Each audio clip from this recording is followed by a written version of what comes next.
Attention Austin guitar players and bass players. Are you in need of setup or repair on your axe? Well, I have the guy for you, gang. That's Jason Swedberg over at J. Scott Luthery, and you can find him at J. Scott Luthery on Instagram. Now, if you listen to the show, you know I've been talking about Jason for years. Why is that? Because I've been taking my guitars to Jason for over 20 years. Not only does he do the best job, but he has the best prices and the fastest service in town. Again, find him at J. Scott Luthery on Instagram. Not only is he doing an amazing job repairing and setting up guitars, he is now building guitars. That's right. He built me an SG Junior, which I have, and it sounds amazing. It feels great.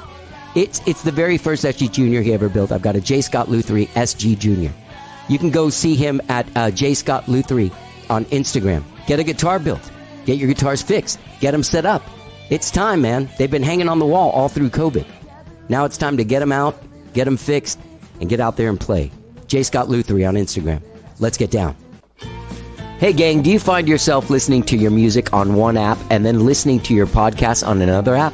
If you do, stop this insane behavior right now and download Spotify. Spotify is home to all of your favorite music and all of your favorite podcasts. Podcasts including Fly on the Wall, the Saturday Night Live podcast with Dana Carvey and David Spade, the Rock on Tours podcast with Gary Kemp and Guy Pratt, old favorites like Fresh Air, My Favorite Murder, Wait, Wait, Don't Tell Me. Look, if you're looking for a news podcast or sports or entertainment or true crime, look, if you're looking for a sewing podcast or an RV podcast, Spotify has all of this for you. That's Spotify. All of your favorite music and all of your favorite podcasts in one place. Find it in your app store and start listening today. That's Spotify, music and podcasts. Let's get down. And you may ask yourself, well, how did I get here?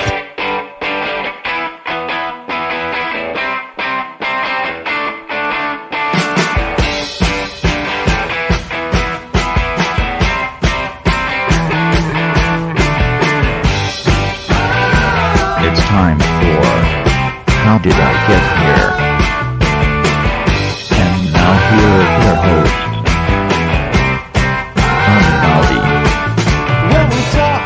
All right. Hello, gang. This is Johnny. I am your host. Welcome to the show. I hope you guys all had a good weekend, whatever it is you did this weekend. Yes, you can tell in my voice I'm not well. I did not drop a show on Friday. I instead had coronavirus. I have coronavirus. I'm not in the thick of it anymore. I'm kind of on the other side of the thick of it. I'm still really exhausted. My head's still super cloudy, but I'm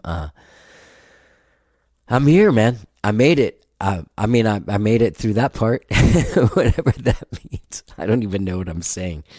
I'll give you a timeline of what happened. So Tuesday, I got up. I did that intro for the podcast, was feeling good. Went to a meeting, an in-person meeting, and met with a bunch of people, feeling good Tuesday, and left there around 12:30. Left that there's like, quite a few people in a place. And then I'm not laughing. I'm just laughing. You know what I mean? Because it's madness. So I go to leave this meeting at like 12:30 and I start sneezing like crazy, like 11 times or something. I'm like, whoa, I must be allergic to something in the air. So I come home. I have a podcast at 1. Luckily, it was via Zoom. So I get on this Zoom podcast with this band, Heavy Gus.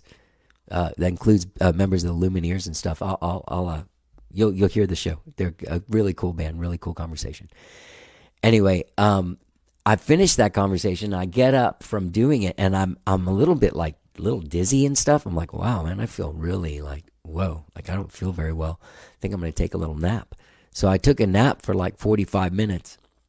Woke up about 3:30, 4 o'clock, and it felt like fucking shit and felt so bad. Like I was like, whoa, I washed my face. I brushed my teeth. I took a shower thinking like, well, maybe I just shower this thing off, right? Make a little coffee. Started drinking some coffee and I was like, well, this is not right. So I took a COVID test that I have here on hand and sure enough, positive. So then, of course, I had to reach out to all the people from the meeting.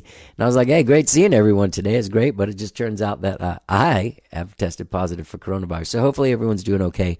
I talked to everyone early on. Everyone was doing okay.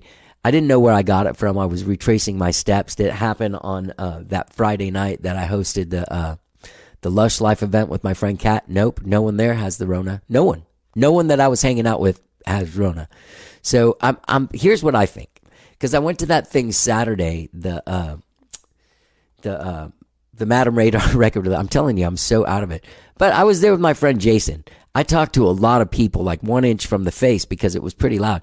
None of those people had the Rona. So here's what I think. I think I got it from like an Uber driver. That's what I think. I had a real weird, I didn't tell you guys this, but I had a weird Uber driver. She was just weird. She seemed methy and like weirded out, like all like, and on the way home from the Madam Radar show. So she was uncomfortable. And I thought she was weird, so I probably got coronavirus. I don't know where I got it. But I don't think I got it at those shows from anyone at those shows that I was talking to, because no one else had it. So I don't know, man. It's been a real pain in the ass. Having a puppy during coronavirus when you're like out and you like can't even move, like walking to the fridge and back to your bed is exhausting. You know, I tried to do a video on Wednesday because I was feeling, on Wednesday, I was feeling bad. But like at the beginning of coronavirus, personally, I feel like I'm taking acid. So it's a little bit fun. So I'm, talking to people on the phone, calling friends. Hey, I got the Rona, man. Fucking my arms are attached to my body, like having those acid ideas and stuff. But my friend Trish came and brought me this amazing care package on Wednesday morning. Amazing. Trish from Skyrocket. Trish Murphy. I'll call her up by name. She brought me this amazing care package with like homemade tortilla soup, homemade tortillas, rice for the tortilla soup. Enough tortilla soup for like 3 or 4 servings. She brought me a hefty amount of tortilla soup with jalapenos on the side, onion, cilantro, like in their own thing, so you can throw them in at the end. She's got class. That's what I'm saying. This woman's got class. She brought me crackers. She brought me this really strange but delicious nut and carrot dip that came from like some Whole Foods kind of place. Really good. And crackers. And she brought me some Cuban comfort food, which was great. She brought me plantain chips. What a thoughtful person. She knows I love to eat guava paste and cream cheese. So she brought me that too. So I might have negated some of the weight I lost before coronavirus because I was doing all that walking and all that stuff. But anyway, Trish did a great job. My dog is crazy. She was nuts during the thing. My cousin Emily took her yesterday because I was kind of at my wit's end. It's hard to entertain a dog that has a lot of energy that you normally walk. Like Rosie and I do 5.5 miles, 6 miles in the morning. Then we do 2 miles at night. So that's about like 7 or 8 miles a day she walks. And then also we go to the dog park and hang out for like an hour, hour and a half. So she gets a lot of exercise during the day. And when the Rona hit, there's no, like you're just not doing anything. Poor thing, we've been playing tug of war in bed and fetch. I'm like laying in bed. I'm like, no, bring the rope over here. No, bring it over here. Bring it over here, Rosie. I'm sorry, I'm super out of it doing this intro, but that's what my week of coronavirus has been like. I didn't even get into all the shit I watched. I watched so much shit. I watched the QAnon documentary. I watched Dope Sick. You know the QAnon documentary on HBO? Into the Darkness or whatever? Whatever it is. Oh, God, I'm so weird. It's about the 8chan people. Anyway, I watched Dope Sick on Hulu. I watched that Woodstock 99 thing on Netflix, but then also watch the one on HBO. So I got it. If you guys have any questions about Woodstock 99, I have a lot of fucking answers. Anyway, I watched a lot of YouTube cooking stuff. Haven't really cooked. I was going to cook last night, but just was like, no. I laid in bed all night, just watching shows, sleeping, waking up, watching shows. But I'm up today and I'm doing stuff. Gang, I have a great show for you today. I have a really great show for you today. I just talked for like 6 minutes and 45 seconds about what I have no idea. My mad coronavirus ramblings have gone into overdrive. Gang, I have a great show for you today.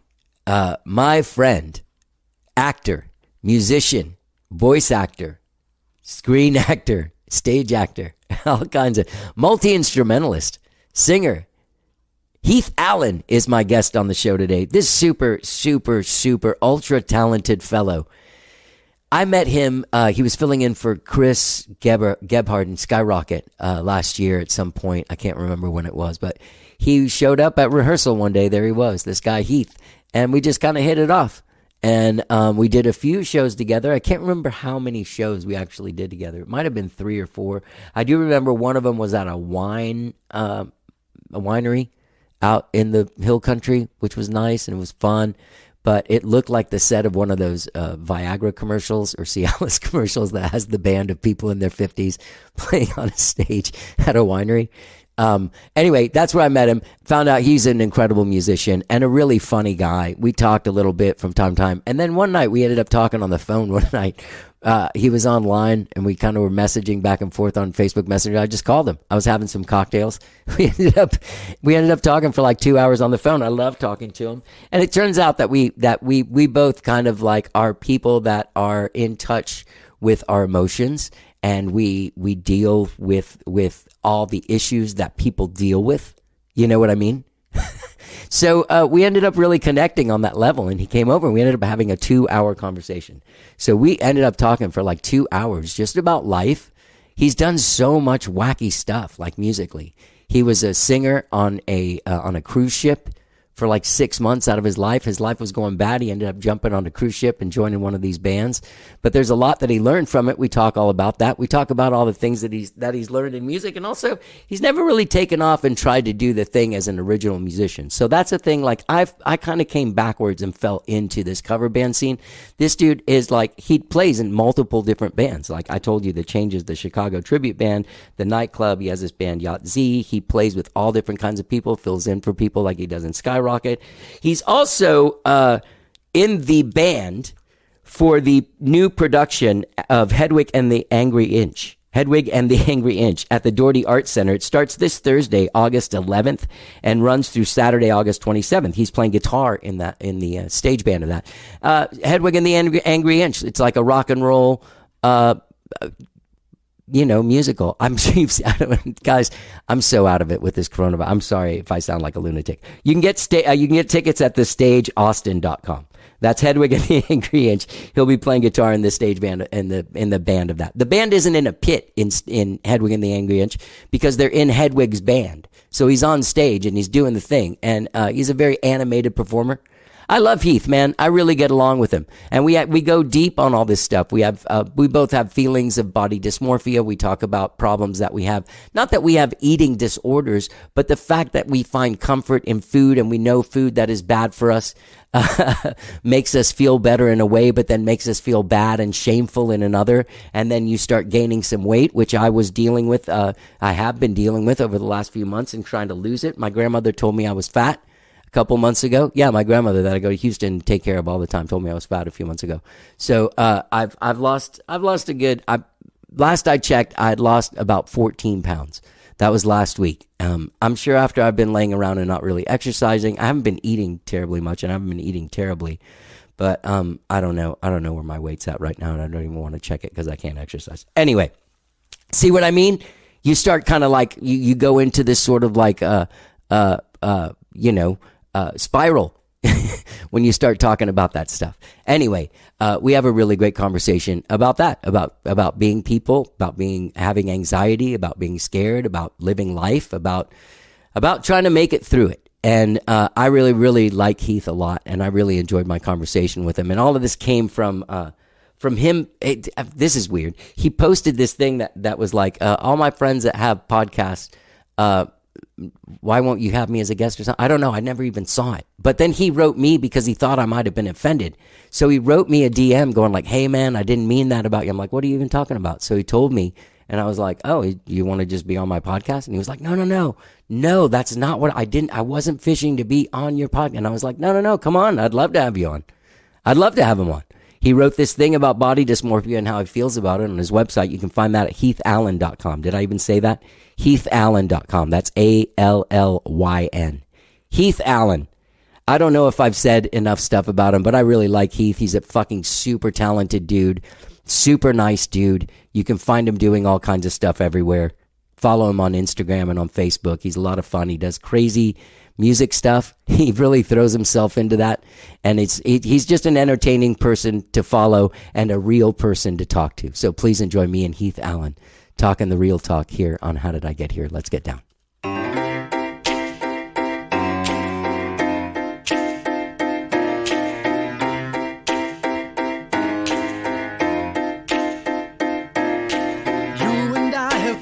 oceans of time made from the same star stuff. Electrical lovers meant for each other, forever's not long enough.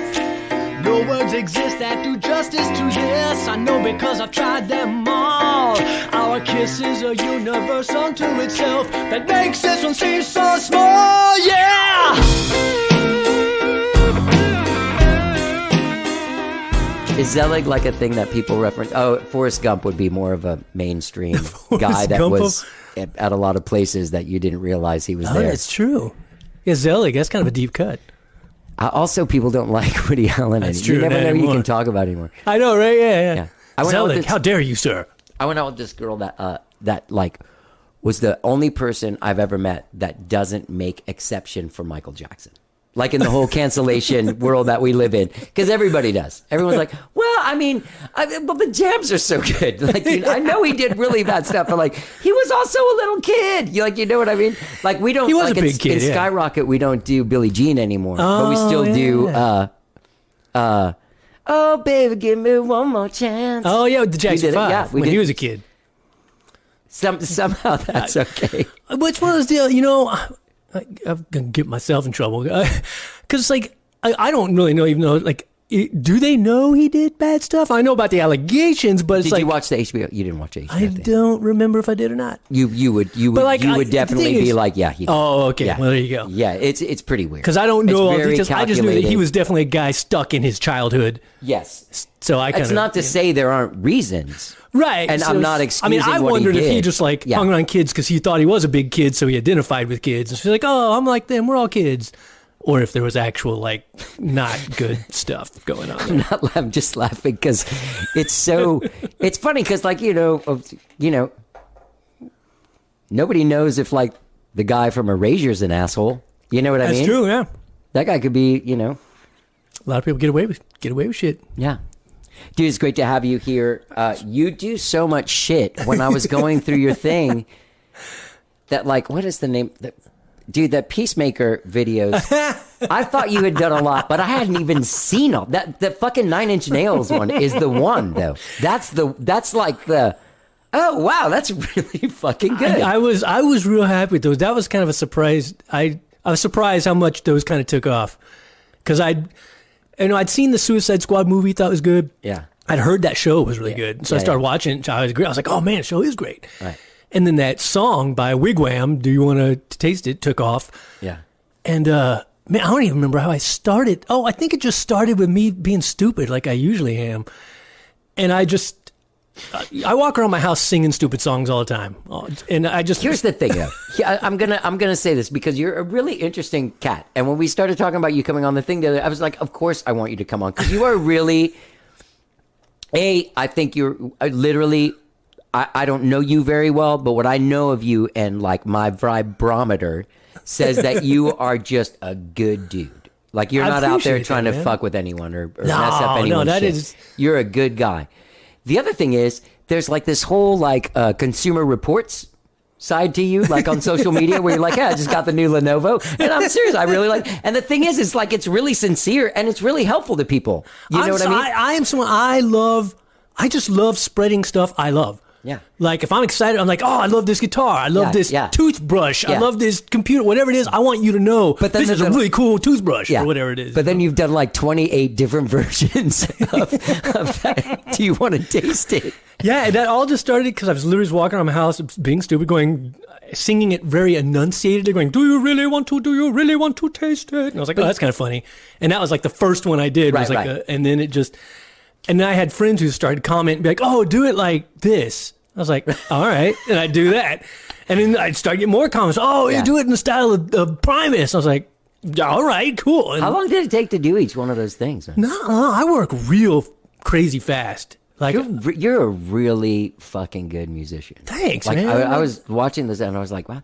Man, he's really... I couldn't barely hear you during the Skyrocket shows. Yeah, live is a whole another... But I was just like, this guy's just really, really good. I really appreciate it. I mean, obviously, it's a mutual admiration society here. I mean, when the first time I met you at a Skyrocket rehearsal, like, you were just one of those people who immediately was like, this is one of my people. Yeah. It's one of my people right here.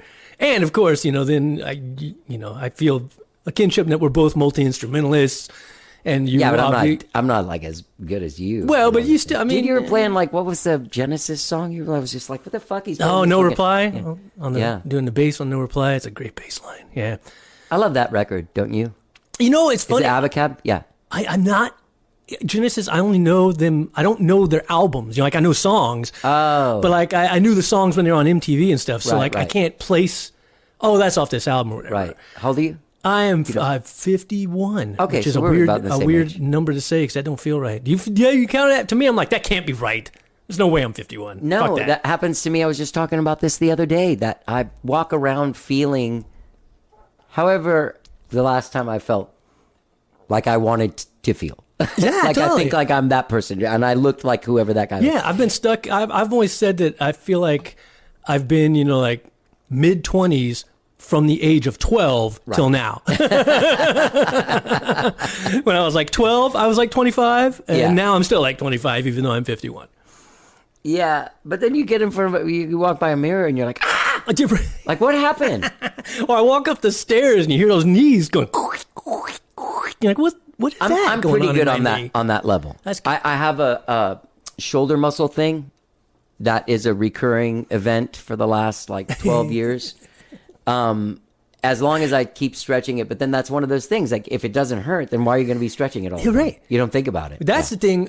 No matter, I have to say this, like, no matter how young at heart you feel, Yeah. your body is still a machine that starts going, hey, some things are breaking down. You got to take better care of me now. Yeah. Like an old car, He's like, Can I lead this into just okay? So outside of all of that stuff, the silliness, the Consumer Reports thing, then there was this incredibly personal, revealing, and honest, and open, and funny, and painful thing you wrote about body dysmorphia. That's on your website. yeah. And that I remember when you posted online, but I didn't read that. I mean, I read that whole thing, and it was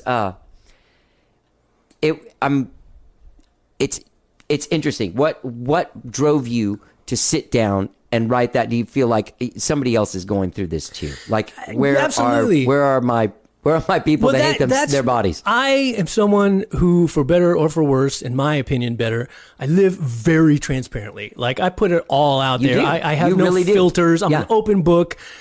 I'm probably one of those people in danger of, if you're someone who, who doesn't like too much information, then I'm Right. not going to be your bag because, Right. I'll spill it all. But I always feel like everybody goes through shit and they feel like they're the only ones going through that shit. And they always feel like, oh, I'm a freak, or I'm going through this, and I'm weird because of this, or I'm the only one who feels like this. And that's never the case. There's always Yeah, countless other people going through that. yeah, And with a lot of stuff, it's kind of that. I feel like are things that people might be surprised to learn about me. right. And so that's why I feel it's even more important to speak out, so that people go like, oh, you know what? I wouldn't expect that dude. Right. There's 3 dimensions to you. feel You're like not just that. a guy like doing the Peacemaker videos Yeah, and like yeah. acting goofy and all smiley and happy all the time. There is some Right. some shit Because going I on am inside. generally regarded as like, oh, he's a pretty like positive, funny, silly guy. And so, in other times, like I've also written about my own struggles with like, depression and suicidal ideations and things because again, I feel like people would be like, what, you? Wait, you've like been in really dark places? yeah. I'm like, yeah, man, I have. I know you. It's surprising to Yeah. people because of sort of the general tenor of me and my personality. I'm not generally seen as like, oh, a dark dude, Right. I think that you and I also have that thing that we like. I mean, I feel all of those same things too.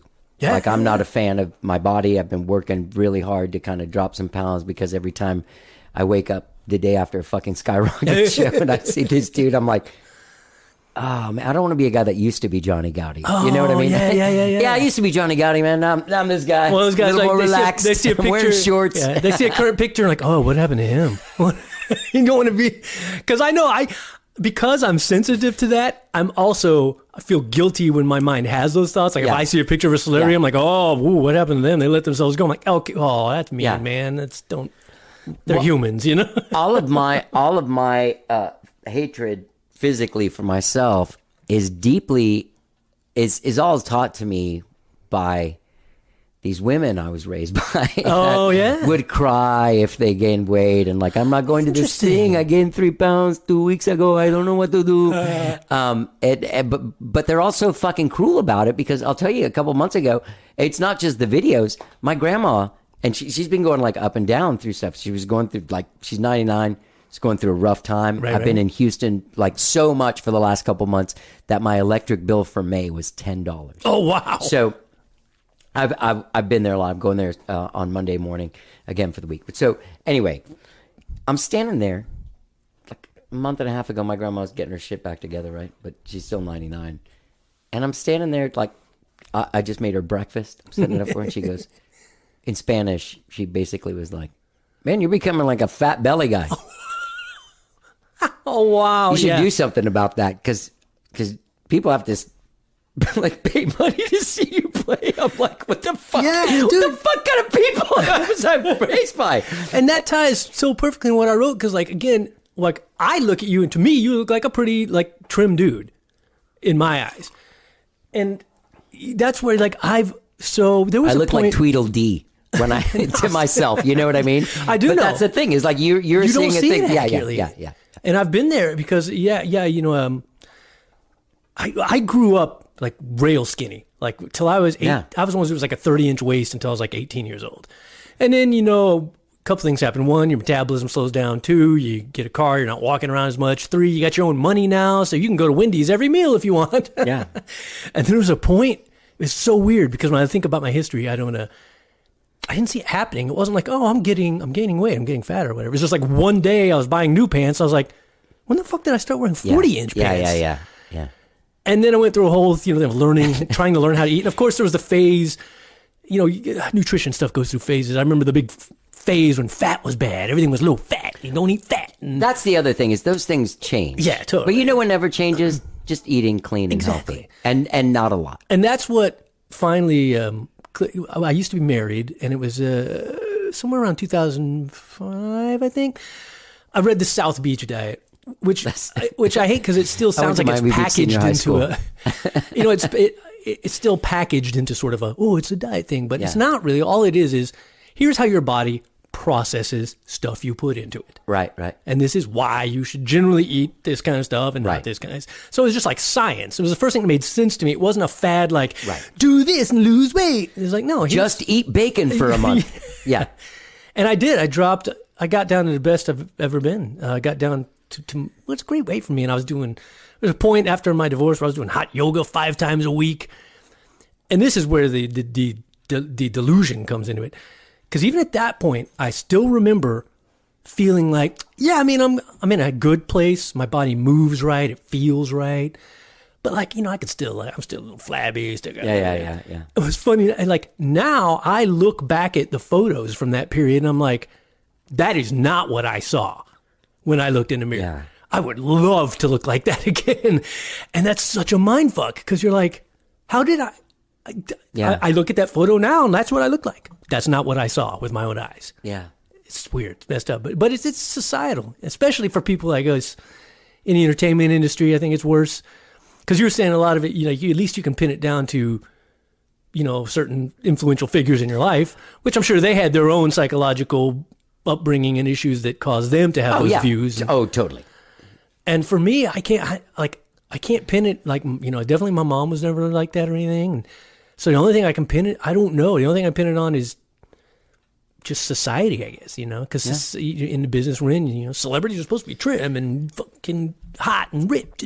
But then you also touched on a thing in there that I find happens to me. Like if I'm feeling sad and lonely, and also like coincidentally might have smoked a bunch of pot, like I'll go fucking nuts. Like I'll eat a box of Chips Ahoy, like the whole thing of Chips Ahoy. Yeah, and drink like 4 Dr. Peppers. Yeah, I have no moderation, Gene. And you know what you're doing is bad. But you're like alone in your room watching some weird, and you're feeling bad about everything. Like I should probably be doing something instead of watching this thing. And and I don't know if you have this phase of it, but then at least for me, then I make it worse because I do it. And I know it's counterproductive to what I would like my health to be. Yeah. And then I'm like I'm like, oh, I'm such a fucking piece of shit. Yeah. And that's not helpful either, because then you're in this self-spiral of like, oh, what a fucking piece Yeah. of shit I am. Yeah. Sitting here eating this Whataburger meal. God damn me. I think there's the only other podcast I hear dudes talk about this shit on is Marin has that same thing. You know That's what I'm right, saying? yeah. Sounds like Yeah, an he episode of definitely WTF. He definitely has some eating disorders. But that he talks about it comes from his mom too. I mean, my mom, she would cry. I mean, it was fucking tense. And I don't know. No one's really talked. No one's talked about having like bulimia or anorexia. But I know that there had to have been some unhealthy shit going on with some of my aunts and my mom and stuff. You know, it's interesting. Something about it now, and I don't, like I say, it wasn't to do with my mom. Like, I don't remember ever being that crazy about it. But I do remember my mom having slim fasts around a lot when that was a thing. Yeah. You know, so obviously she was concerned about her weight at some point. But I don't remember it being overt. Like, I don't remember it definitely like, oh, I definitely remember my mom being really worried about her weight and thinking being fat was bad or whatever, you know? Yeah. Do you think that you seem to have a really intense work ethic too? Is that part of it too? You know, it's like funny. you're an aholic, but you're like a workaholic. It's funny you say that and because I always say that I'm fucking lazy. I think that's the workaholic. And you know what I mean? It's funny because when I say that, most people challenge me on it and they're like, what the fuck are you talking about? You work your ass off. Yeah. I always feel like I'm never doing anything. Well, here's the thing. I've been in a lot of therapy over the years. I'm a big fan of therapy. Me too. And one thing my therapist just gave me the biggest because it says I am the most self-aware person she'd ever know. She's like, yo, you're totally self-aware. You know your shit. Yeah. And you know you're good. And you know you're bad. And which doesn't give us an excuse when we're in there eating a box of Chips Ahoy. Yeah. And sucks. That sucks. Because like, you know better. You know what I mean? Yeah. And what did you just ask me that led me there? I hadn't. Oh, sorry. I didn't mean to take you. No, I was answering something, and I don't know what I was answering now. It had to do with being an aholic and working. Oh, yeah. Thank you. That was it. So here's the thing about me. I will work my ass off at things I enjoy. So like being on stage, playing music with a band, producing a song, recording a song, being in a movie. I will work 16-hour days in the Texas sun filming outside. I will go, do that all day and then go play a band gig that night. And because that stuff I love doing. But when I'm lazy is there's always aspects to the industry or any career, businessy admin stuff that you don't want to do. And when it comes to that shit, that's where if it's something I don't like doing, that's where I'm lazy. Filling out forms. Yeah, or like things with acting, you need to have a demo reel and all that. And like I don't really have good demo reels because I'm just like, I don't want to fucking. It's a pain in the ass putting all that together. You know what's funny? I have a friend. I think a lot of people are like that. I have a friend that said I was telling him something about trying to fill out a form, and I had to have the lady like today at the bank when I don't know how to start this Google Pay thing. I did, like the bank lady was helping me, like I'm my grandma or something. If you ever want to know if someone's actually in show business, have them fill out a form. Normal people can just fill it out. Like when I have to fill out a form, I'm like, let me ask you a question. Is this line with name? Is that my name? You know what I mean? Like we don't know regular stuff because we're like in this dream world. We're like, Well, it's the same with like, in music. I tend to play in bands with other people. Other people are always doing the booking. Right. Because that's something I was going to say for years, but really forever, I've been told myself, I need to get out there more. I need to do more like solo acoustic gigs and stuff like that. I need to get myself out there more. And you're like, who the fuck do I even call to do that? I'm like, I don't know how to do that. Yeah. I don't want to like go knocking on doors, man. Hey, man, can I come play your coffee shop? I'm like, I don't. And there's a band, I've been with a band back in my hometown of Bryan College Station since the mid-90s called the Rockefellers. And we kind of became one of the big, the top band in College Station for what that's worth. And we're still technically together, but we haven't played hardly at all in a couple of years because like it's gotten where like none of us really book. And I guess if there was a guy booking, you all would show up and play. Yeah, and I think what had happened is for many years we had enough momentum going that gigs just rolled in. We just constantly had gigs rolling in. Constantly had wedding receptions and parties rolling in.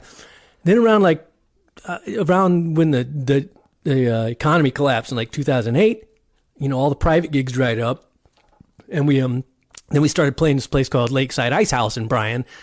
And it's so weird because we used to do 95% private and hardly ever play public. And then it shifted where we had like hardly anything private. Yeah. And we were just playing these club gigs for no money. Yeah. And then that place closed down and reopened under new management. And I went, what really kind of killed it was when I went off and was a singer on a cruise ship for 6 months. I want to talk about that, but not just yet. And when I did that, after I came back, that band has played like twice since I came back from that, because nobody's booking, and I think the momentum dried up. And then one of the guys in the band, most of them were pretty cool. One was not real happy with me going away for 6 months like that. I mean, he's cool. We're still friends, and everything's still cool. But we had a gig on the books that they had to do something else about because I couldn't resist it. I was like, I'm a freelance artist, and I'm about to go make good money singing rock and roll tunes for a living 6 nights a week. I can't pass this up. You can't. And that's the bummer about Benjamin and I have opposing views about that. Like his band fell apart, and he didn't keep on going because a couple of guys didn't want to play, and I was like, fucking fire him. And he's like, no, I've always been like no one's going to hold, like if you're even like remotely don't want to do something I want to do, fuck off. Like I'm going places. I'm going to I'm not like I'm on a trajectory, but I want to go places. Mean, yeah. Well, I totally agree. That sounded like such a jerk. No, I know exactly what you mean, because I'm dealing I'm dealing a little bit with that right now in my yacht rock band I started. Which by the way, that's a cool ass band. It is. We hadn't played a gig yet. It's been a year. Oh, you never played a gig? Well, your vocals on Till the Night Closes are great. Because it's been a kind of Spinal Tapian situation with guitar players. That's hard it must be hard, because when the Skyrocket, all the secret to Skyrocket was that we weren't starting out to do this. Oh, yeah? That is how it worked for us. Yeah. Because if we were starting out with the expectations of where we ended up. Right. We would have never done it. And it started off with this guy, Kyle Crusham, who was out of the band, but you know him. I know him. Okay. I knew him briefly from my work I did some work with Tequila Mockingbird when he worked there, yeah. Okay, so it started there. Ben was in a band with Kyle, and so was Paul, and they knew Darren from Tequila, and they thought, hey, why don't you? And Kyle was like, hey, I got a slot at the Hole in the Wall, like a 30-minute slot. You guys want to learn like 5 songs from the 70s? I just happened to be there when they did that. It was a free show. It was nothing. It was a Sunday night thing they used to have, the free-for-all. And I was like, shit, man, I got that Rhodes.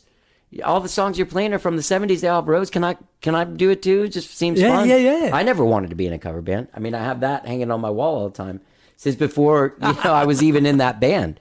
But I don't by all means. That's just kind of like to remind myself that I'm an artist as well. So anyway,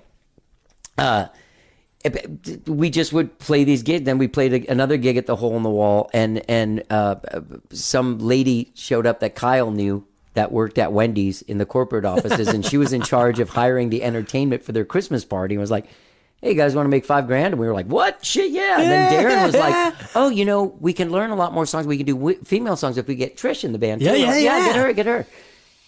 And then all of a sudden, like, and then we got a golf tournament here from a friend of ours that worked at Tito's. And then, like, all of a sudden, just kind of before snowballed. we knew it, we were, doing this. Well, that's because obviously because y'all are, everybody in that band is top tier talent. You know what I mean? But what I'm saying is the way that it fell together, like we came in through the back door. We didn't know what we were doing. No one knew what we were doing. And before we knew it, we were in a cover band playing weddings and private events. Yeah. And like having to wear suits and stuff. Like before we'd show up in like jeans and like we were just rock dudes and lady, But the thing is what I like people, I have friends that are like, I'm thinking about starting a cover band. Let's go. Right. Y'all really got it going on. It'd be great to make that kind of money. What do I do? And I'm like, okay, it takes a long time, but just don't even think about it. Just get your friends together, go do it for nothing, start having a good time, and then somebody will see that and be like, I'll give you guys money for that. Because trying to set out to go to where Skyrocket is, I don't even know how you would fucking do that. No, dude, you have hit on something, one of my core philosophies through all my careers, which is twofold. One, the weird thing about this business is everybody's path is unique. You cannot roadmap it. You could write down for me right now every step you took in your life to get where you are. I could take those exact same steps, and I will not end up be really where successful. You are.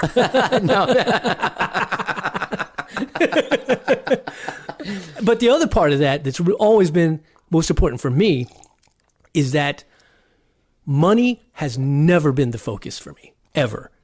I've never been one of those guys like, how can I monetize this? Yeah. How can I take these talents and monetize them and make the maximum return? Yeah. It's just never been that for me. It's so funny that you say that because I remember starting this after a year and talking to Bob Schneider, and he's like, how much money are you making off that podcast? And I was like, what do you mean? You can make money off these? It didn't even occur to me. I've been spending money to make this I'm just thing. having a good time. Well, I had all the stuff. I didn't have to spend money. You know? But anyway, that's for me. Yeah. You know, I don't know. That's just, and again, I'm not saying that's what everybody should do. I'm saying for me, that's the right way to go. Yeah. I focus on just the things I'm passionate about, the things I want to do. And I don't know why I tell this story because it doesn't end well, but it doesn't end badly. But I remember a time in my acting career when I had auditioned for a little UT, like a small UT student film. Yeah. That I thought was really cool. Yeah. It was like, and I just thought, man, this is a really cool little film about like a mermaid, and I like this character, and I think it'd be really fun to do. Yeah. Then I had a callback where they wanted to bring everybody back and kind of, mix and match people for chemistry, see who's, good together. And on that same day from my agent, I got a direct to call back if I wanted to go in Dallas for a commercial, like a SAG national commercial, which those are the money gigs. And this was straight to callback. So it was like bypassing first round auditions. Right. And it was the same day. And I remember like having this epiphany of going like, I feel like this is a fork in the road right now where the universe is asking me, what's important to you? Do you want to do stuff that you enjoy creatively, or do you want to chase a paycheck? And I chose to go on the UT audition, and I didn't get it. But the thing is, when you think about those SAG national commercials, also like the chances of you actually booking there, there's so many people up for it. You didn't end up being the spokesperson for Preparation H. I did not. But it was a tough call, because I'm like, hey, here's a chance for me to go make some big money if I get it. Yeah. Which, again, chances of me getting it so tiny that passing it up was not like a huge deal. Right. But I was just like, I don't want that to be what motivates me. Right. Because then, is that what my career is going to be, is chasing commercials that make big money that I don't really care about, but they'll be a good paycheck? Yeah. Or do I want to chase projects that I care about? And I go like, ooh, that's juicy. I want to be a part of that, Yeah.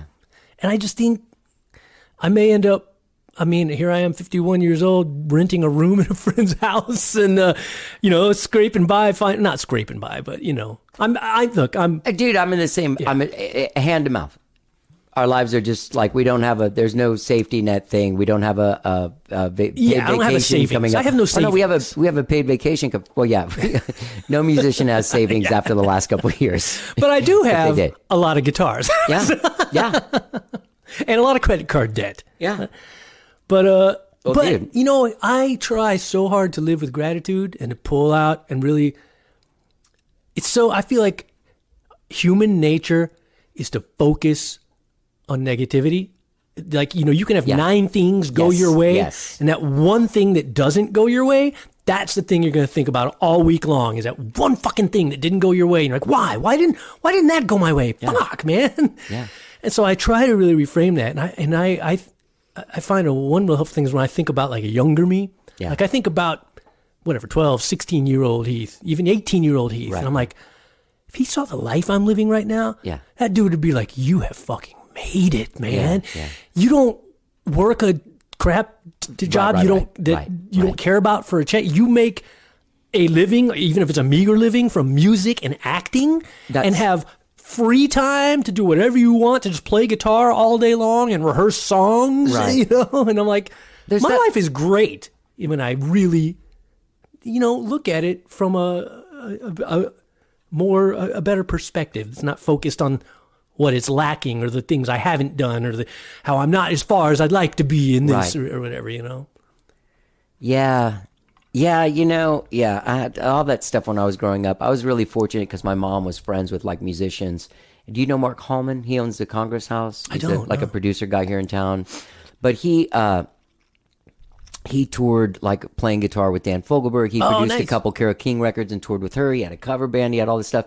But he owned the Congress House before it was a recording studio. It was a place that he rented to keep for his rehearsal stuff, and then sublet rooms out to dudes. And then he bought the place Right. as an investment, and a bunch of musicians lived there. So I started going there when I was like 14.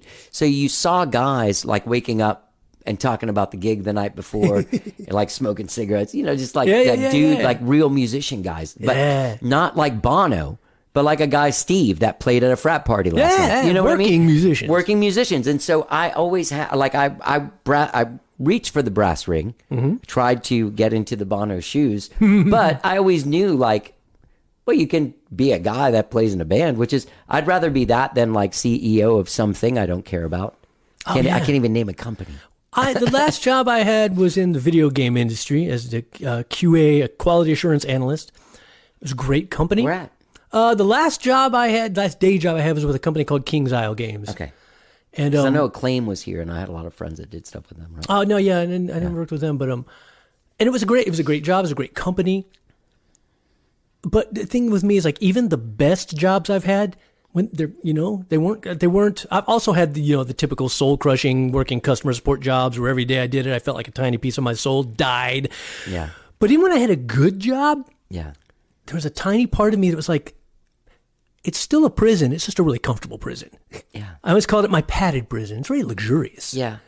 But I'm still felt like a beast straining at my chains going, but this isn't what I fucking want to be doing. Yeah. Exactly. Exactly. Spending 8 hours a day, and then Yeah. I couldn't go on auditions unless I used vacation time to take off work to go on audition or had an out-of-town gig or whatever. And That's why so many actors and shit are waiters and stuff. 'cause Yeah, you can flexible. do weird shifts. Yeah. Yeah.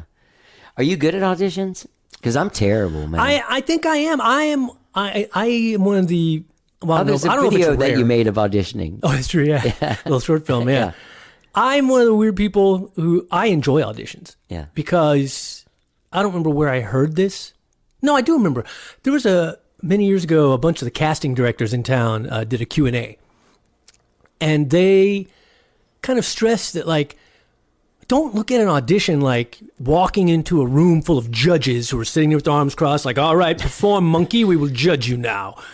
It's like, Even no. though that's what you're actually doing. And, well, no, because really what it is they have a problem. And they've called you in because you might be able to help them solve that problem. Right. They need a dude for this role. Right. Hey, maybe you could be that dude. Right. So for me, I love acting. So for me, an audition is just another chance to act. So I have fun with it. I'm like, oh, cool. I love Yeah. acting. And that's the way I view it. Audition, it's a chance for me to act. Yeah. Cool.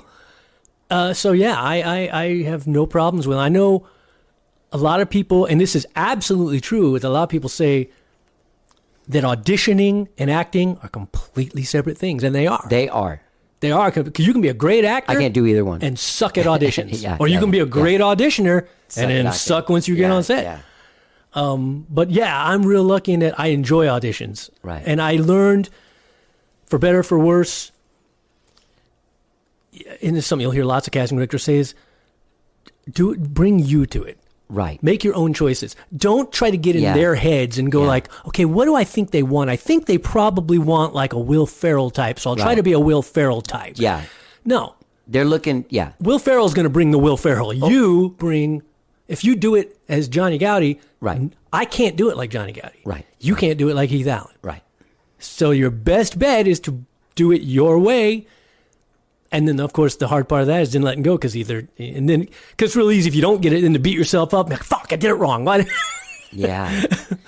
Well, okay, I have a couple of things with it. One of them is the way that I got into it was when I was married as well for like 10 years. And when my wife and I first got together, she was actively going on auditions and getting stuff. She was in a Disney movie that they filmed here, and like in a small part, a Walker Texas Ranger thing, and like a made for TV thing with Leah Thompson and all this shit. And she was friends with their agents. I can't remember. If it was Actors Clearinghouse, but that's not the name of it. It's there was one called Actors Okay, so Clearinghouse. that was I'm it. not sure if Sam that's and Mike still- were the guys. They were older then. I can only imagine they've retired by now. But because it was like the 93, 94. So anyway, we went to dinner one night and they were like, hey, what fucking, you want to, like, you should, you can do this. Like, and I was like, okay. So I got a headshot and some shit. But I was like, I don't want to get it like I don't want to be on a show. I just want some money. Yeah. You know, Book a commercial, whatever. make 30 grand. Yeah, whatever. So they booked me some stuff, and you know, I wouldn't get it or whatever, and they call and be like, yeah, you know, they said it was a really bad audition. And I was like, one of them, I just started laughing every time I was trying to do it because it was so awkward and weird, and I had no training in it. You know what I mean? I acted when I was a kid, but I never auditioned for anything. Sure. So anyway, I got this video where I was I walked into the audition room for this guy's video, and when I walked in, the lady goes, "Oh yeah, that's the guy."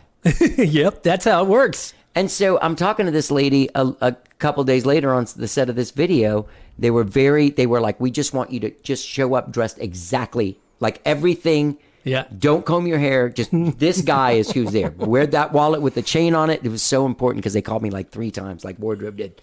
Got that chain wallet, right? Be sure, Johnny, got to bring that chain wallet. It makes you real scrappy. So then I talked to the lady and she's like, well, we knew. Like we were looking for you. And you walked in. Exactly. And so then I talked to those guys. How did it go? And I was like, oh, it was great. And listen, by the way, don't send me on anything unless they're looking for me. And so then from then on, everything I went for, I got, because I just walk in and they'd be like, oh, perfect. Oh, yeah, that's the guy we're looking for. Yeah. But I did end up in a couple of things, but they were just being the guitar player in a guy's band. Like I was, me and Einar, my best friend, were in this show called Going to California. And we were Jerry O'Connell's band. And then in another movie, me and John Hawkes were the Australian guy from Memento. Oh, I got super high with him. Oh, yeah. I know exactly who you're talking about, and his name's escaping me. Drawing a blank on his name. I hate that when that happens. I know the guy. Awesome guy. That guy, great actor. He played a musician, and I was on the set, and they came and said, it's going to be a little while. And I had been introduced to him by somebody else. Why can't we remember his name? I know. I hate that. Because I know it. I know the guy. Guy Pearce. Thank you. Okay. So a guy, I had just gotten signed to a record deal, and a guy that was friends with the president of our label was one of the producers of the movie and was like, hey, you want to meet Guy Pearce? And I'm like, fuck yeah, I do. That's why the only reason why I took this thing. That and like I made like $4,000 as a featured extra because in the featured world, I guess at that point, like I shot on a Monday and then I didn't shoot again until the next Tuesday, right. And they had to pay me for every day in between. Oh, wow. For some reason, because Weird. they were holding me for those Oh, things. yeah, you had to hold those dates or whatever. Man. How awesome is that? That's very It was unbelievable. Well, I always tell people for that same reason, because again, you know, like sort of like touching back on what we talked about, why I write about this, because of transparency, because I like people to know the most money I've ever made as an actor has zero to do with my talent. Zero to do. I was booked for 2 days as an extra on a SAG national commercial. Now, when SAG, of course, that means they pay real money. Right. So even when you're an extra, you're making like $300 a day. Yeah. So it's like 2 days, $300 a day. Yeah, I'll do that. Yeah. So I was there as part of the crowd. On one of the days, literally, they was like, they had a girl who was a newswoman, and they had a camera person. They're like, oh, you know, we need like a sound guy. And there was like, they just look around. There's like, hey, you come over here. I'm like, oh, me? All right, cool. The grip takes glasses off of his head, puts them on me. They throw a vest on me. They have me hold a boom mic, which in my head, I'm like, I was kind of dumb because news crews don't use boom mics. But all right, whatever. Hey, I'll stand here with a boom mic, sure. And then I thought that was it. Yeah. And then a week or two later, my agent called me and was like, hey, good news. You're like featured so prominently, they have to upgrade you to principal. Right. Because you're so prominent on screen. I was in it for like 2 seconds in the end of a U.S. Army commercial. How awesome is that? So then I got a check for like another $3,000, which of course meant like $3,000, fucking hell. Yeah. And I thought that was it. And then the residual check started rolling in every time that commercial played. Isn't that awesome? And over the course of a year, I made about $30,000 off 2 seconds in a U.S. Army commercial that I didn't audition for, that I was picked at random That's awesome. from the extras pool. That is awesome. And so that's my whole point about the business. It's like nothing to do with my talent. Yeah. I was literally they were like, grab that dude. He can be a sound guy. All right, thank you. And then that ends up being the biggest actor paycheck I ever make. Yeah, but it's when I was first starting out playing music, I was like, oh, I'm gonna act and play music because that's what Bowie does. So and I was 14, and my mentor Mark Hallman at that time was like, when you act, you have to do shit that other people tell you to say, and like when there's no work, then what do you do? And I was like, oh, I mean, obviously you can act and work on your craft, but he was like, when you play music, everything goes to shit. You just sit around and play guitar. It's awesome. You know what I mean? Like it never sucks. And so I was like, okay, I'll choose that one because I in the acting thing too. Like I was gonna say, it's real fucking boring. Oh yeah, I always say, well, it's not. This is nothing original. I say everybody says is that you get paid to wait. The acting part is what you do for free. Waiting. And the all the bullshit is what you get paid for. Yeah. Because the acting part everybody enjoys. I was going to say that Guy Pearce thing on the day that I had my scene with him. Both of my scenes were with him, but one of them was like I was already in his band. The other one, he was seeing me and wanting me to be in his band. It was weird. It's called The Slipping Down Life. Huh. It's direct to video. I think it's the last Bruno Kirby movie though. No kidding. Yeah. And also, who's the I can't remember her name. Anyway, so the people came and said, hey, it's going to be like an hour. So I had my own trailer because I was a featured extra. Nice. And then I had met Guy Pearce earlier, and then he came over to my trailer and knocked on the door, and he's like, hey, yeah, it's going to be about 5 hours. And I was like, what? And he's like, yeah, it's going to be about 5 hours. What did they tell you, 1 hour? I'm like, yeah. He's like, oh, man. He's like, can I ask you a question? Like, you're a rock dude, right? I'm like, yeah. He's like, well, so I'm playing in this movie. Will you come watch a couple of dailies with me and tell me if I look like an actor? Oh, that's awesome. You know what I mean? Like if I look like an actor playing, dude, nothing bothers or me do more I look like a musician? Than people you watch in movies and you're like, that dude ain't playing anything close to real. I had to tell him. I was like, oh man, you just look like he was strumming like this. And I was like, people don't strum like that, man. But he had gotten some guitars while he was here, and then we ended up playing guitar. And he's like, hey, you get high? And then we got fucking high and like played guitars. And he was the nicest guy in the world. And he was like, because at first I was like, oh, maybe I shouldn't. And he was like, dude, you're just standing there. Like, what do you care? If you're high or not. You need to do it's like one episode weekly of people I've gotten high with. Oh no, I'm just of so many people interviewing you because you're like a never-ending font of experiences and stories. Well, it's not like that turned into anything. No, I mean, but still, I got it's an just cool awesome stories. pedal board out of it. I had a custom pedal board built in like 1998. Nice. That was like $3,500. No pedals, just the power and the board. Yeah. It was weird. Do you know Metaltronics amps? There used to be a guy that was the guy that did those, and he worked for Ampeg for a long time. But his name was Lee Jackson. Okay. But like in the era of like the hair metal, he made Metaltronic amps, which kind of looked like Marshalls, but they were right. Metaltronics with an X. Of course. Did you ever go through a metal phase? What's your musical thing? You grew up in Bryan. Yeah.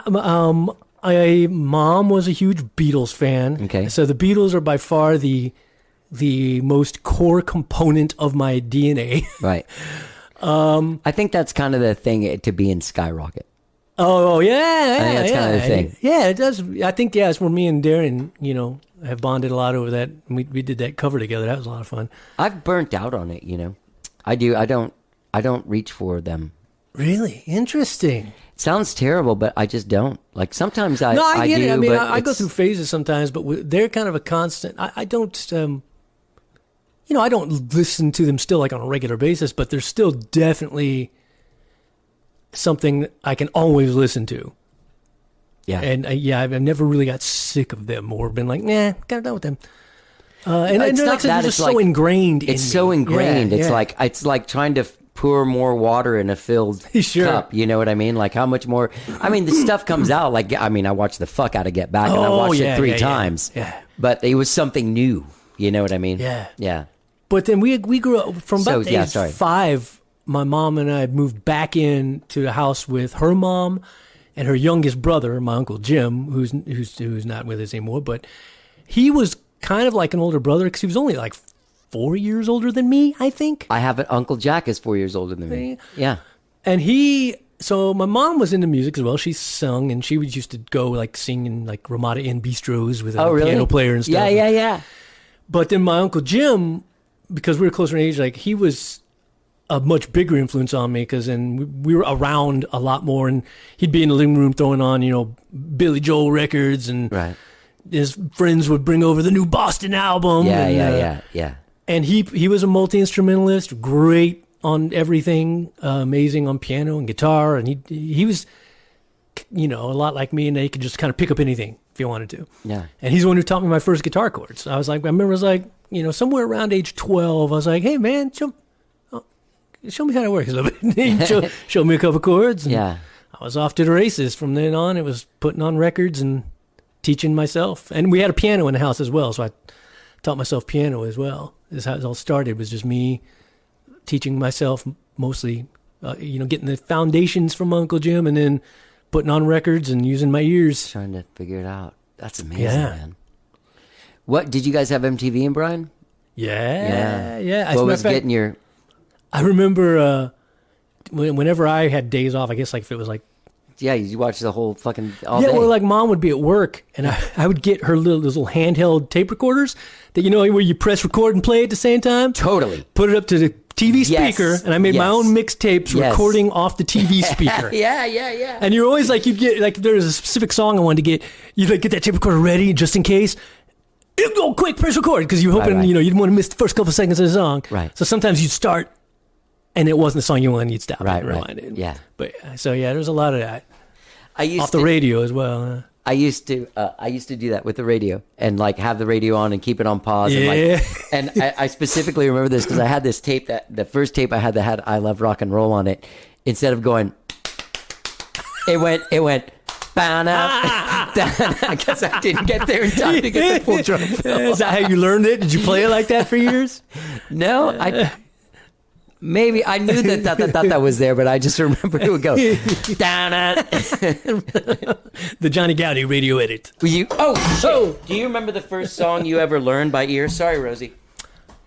I do me a favor. Will you just toss me that towel right there? I'm just gonna set it down. Where's the towel? It's just hanging on that oven. On the oven. Got it.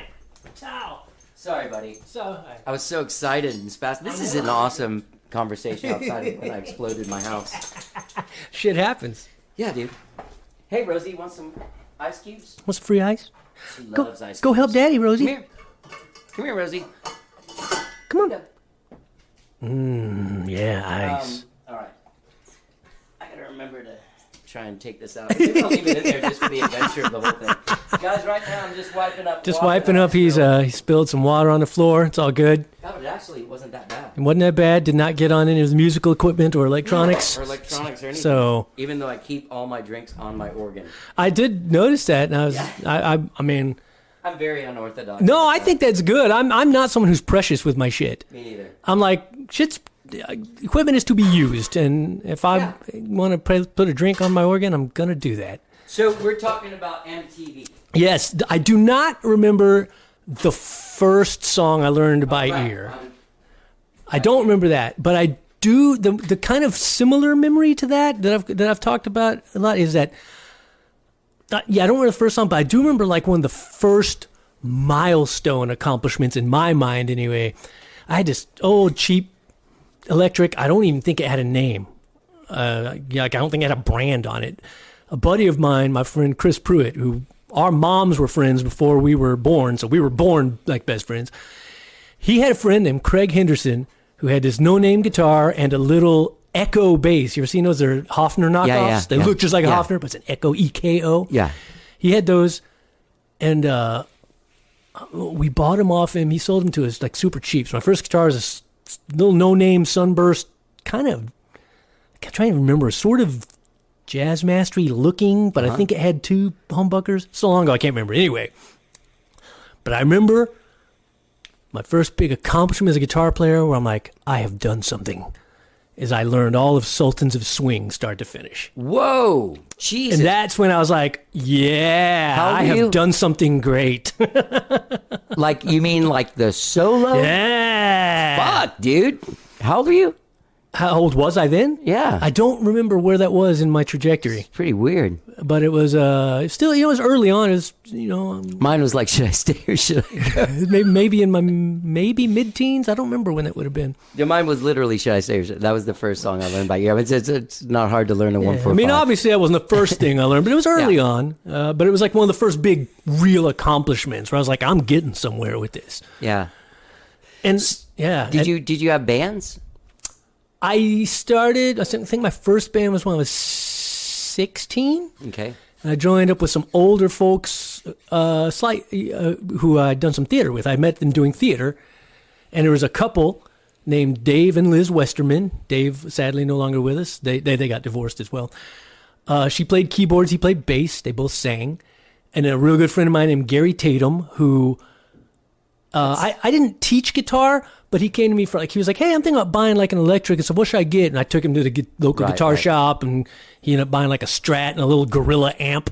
Was Haddon Sayers working at that music store? Yeah, I worked at that. Yeah, me and Brian Lipman go way back. He's the bass player in the Rockfellas. In 1989 and 90, my band Panjandrum used to play there. We were friends with Had. I think our manager started working with him then. Yeah, Had was a local before. I remember Had before he blew up, and he was this little Stevie Ray Vaughan like kid who'd play Eastgate Live, and everyone was like, "This guy's really good." We went to that music store after gigs sometimes, man. and just hung out there till like 4 a.m, drinking and playing. I worked there and taught guitar there later That's on. awesome. Yeah. Sorry, go ahead. No, I don't. I was just like, wow, what a weird small world. Yeah, totally. Well, that's love why Had. I actually remember before. I remember Trish and Darren coming through there a lot, coming Yeah. through College Station and playing gigs there. Did you ever go see Panjandrum when you lived there? I did not. I never really went to many shows. Yeah, I didn't go out. I still don't go out much. Yeah. Did you play at Stafford Opera House or whatever it was called? Yeah, as a matter of fact, it's funny you say, I've got a gig there. It's now open again as the Grand Stafford Theater. Is it still cool? Yeah. I mean, it's Okay. pretty much the same. Pretty changed. But I'm playing there with Midnight Express on August 8th. Actually, we're doing a double bill because it's the same band. We have Midnight Express, which is this classic rock band with a horn section. Same band is also Changes, a Chicago tribute band. Right. I have that written down. Changes. So we're doing a show. We're doing one set of the Chicago set list and then one set of Midnight Express What's songs. Midnight Express songs? What are we doing? We do a lot of classic. We do what are we doing? I think we're opening up. I think we're doing like Pick Up the Pieces. Oh, yeah. But we do a pretty good variety. We do Rosanna by Toto. Yeah. We do like Soul That's Man. who Rosie's named after. We do Vehicle by Ides of March. Yeah. A lot of fun stuff. Yeah. So that's gonna be the second set's gonna be that. Did you ever stuff. see Midnight Express, man? Did you ever see that movie? Oh, the movie. Yeah, dude. I don't think I did. That's why I asked you. I was like, do you I play? was thinking Midnight Express. Isn't that also the name of the show that used to highlight musical acts? Wasn't that called Midnight Express? Or was that something different? No, that was Midnight Special. Thank you, Midnight Yeah. Special. That's No, what- Midnight Express is a movie about a true story about a dude that tried to smuggle hash out of Turkey and gets busted. I've heard of it, but And yeah, I then he haven't goes watched to a it. Turkish prison. Yeah. And it's really disturbing and not a movie you should see on HBO when you're 9. No. That's why I started laughing when you said Midnight Express. I was like, I won't watch any movie about you. Like, I've never seen Shawshank Redemption just because that movie scared the fucking shit out See, of I me. love me some Shawshank, but no, I never watched Midnight Express. Anyway, so is it still nice? I guess I remember that theater was nice. Yeah, I mean, actually, Yeah. to me, I think it's still. I don't think it changed much, over the years. It's a nice. I like playing there. It's a fun venue. Yeah. Yeah. Yeah, I always loved that place. I always thought it always had like, I remember throughout the eras, different people were running it and it had a different situation. yeah. Sometimes it had an affiliation with the radio station. The shows were really big and crazy. And then other times you played like 9 people there and it was kind of weird. Yeah, I'm not sure where it's at now as far as, I don't know how big of groups they have in there anymore or if it's more local stuff, but I know we play there every now and then. But Can I ask you another weird food question? Yeah, sure, weird man. food question Ask about away. that? There used to be in the 90s a Thai place on that same street. I don't know. You don't? I'm unfamiliar. So I remember someone going like, "Oh, you're going playing Brian? Oh, dude, they have the best Thai restaurant." I was like, How in the world would there be a good tyrant? It's like it's a family, and they like live behind it. I don't know. Nobody else works there except the I have family not from been there Thailand. if that's the case. I was not big on Thai, I don't think, so. Flew Anyway, under my radar. It was big for me in the 90s. I was eating pad Thai at least a couple times a week. Nice. All right, so you when did you move from Bryan? Not till 2003. Well, okay, I lived in Bryan College Station. I lived in Dallas for 1 year, 99, because I'd moved in with a buddy of mine named Esteban, one of my best friends at the time. Esteban. Yeah, and then he was from Dallas, and he ended up getting like a better job in Dallas, so he went back to Dallas, and we still had our place together in Bryan College Station that he still paid rent on, but he was like, yeah, when our lease is up, I'm staying in Dallas because I got this job. So I was like, well, I'll just fucking move to Dallas and we can be roommates there because I don't care. Lived there for like a year, didn't pan out. And I came because I was still playing in bands back in College Station. And so eventually I just came back to Bryan College Station. I was only gone for a year and then stayed there again till I got married in 2002. And we knew we didn't want to stay there. We both really liked Austin. And it was close enough that I could still keep playing in my bands back in College Station. Because only a couple You even hours away. still do now. Yeah. So we moved here in 2003. But I've been coming here since I was a kid because growing up I had an aunt, uncle, and a cousin who lived here who I was really close to. My aunt was like a second mother to me, and my cousin was like my little brother. So I would come here every like school vacation. I'd spend as much time here as I could if I was not in school or whatever. So I always loved it here. And then when I got married, we both liked it here, and then we moved here in 2003. Been here ever since. Yeah. When you moved here, what was your thing? Like you were still playing in those bands, but were you trying to work your way into this? Again, that back to where this really laziness comes in. Obviously, part of Moon also is like, oh, they got a really good music and acting scene. That'll be good. I didn't do shit.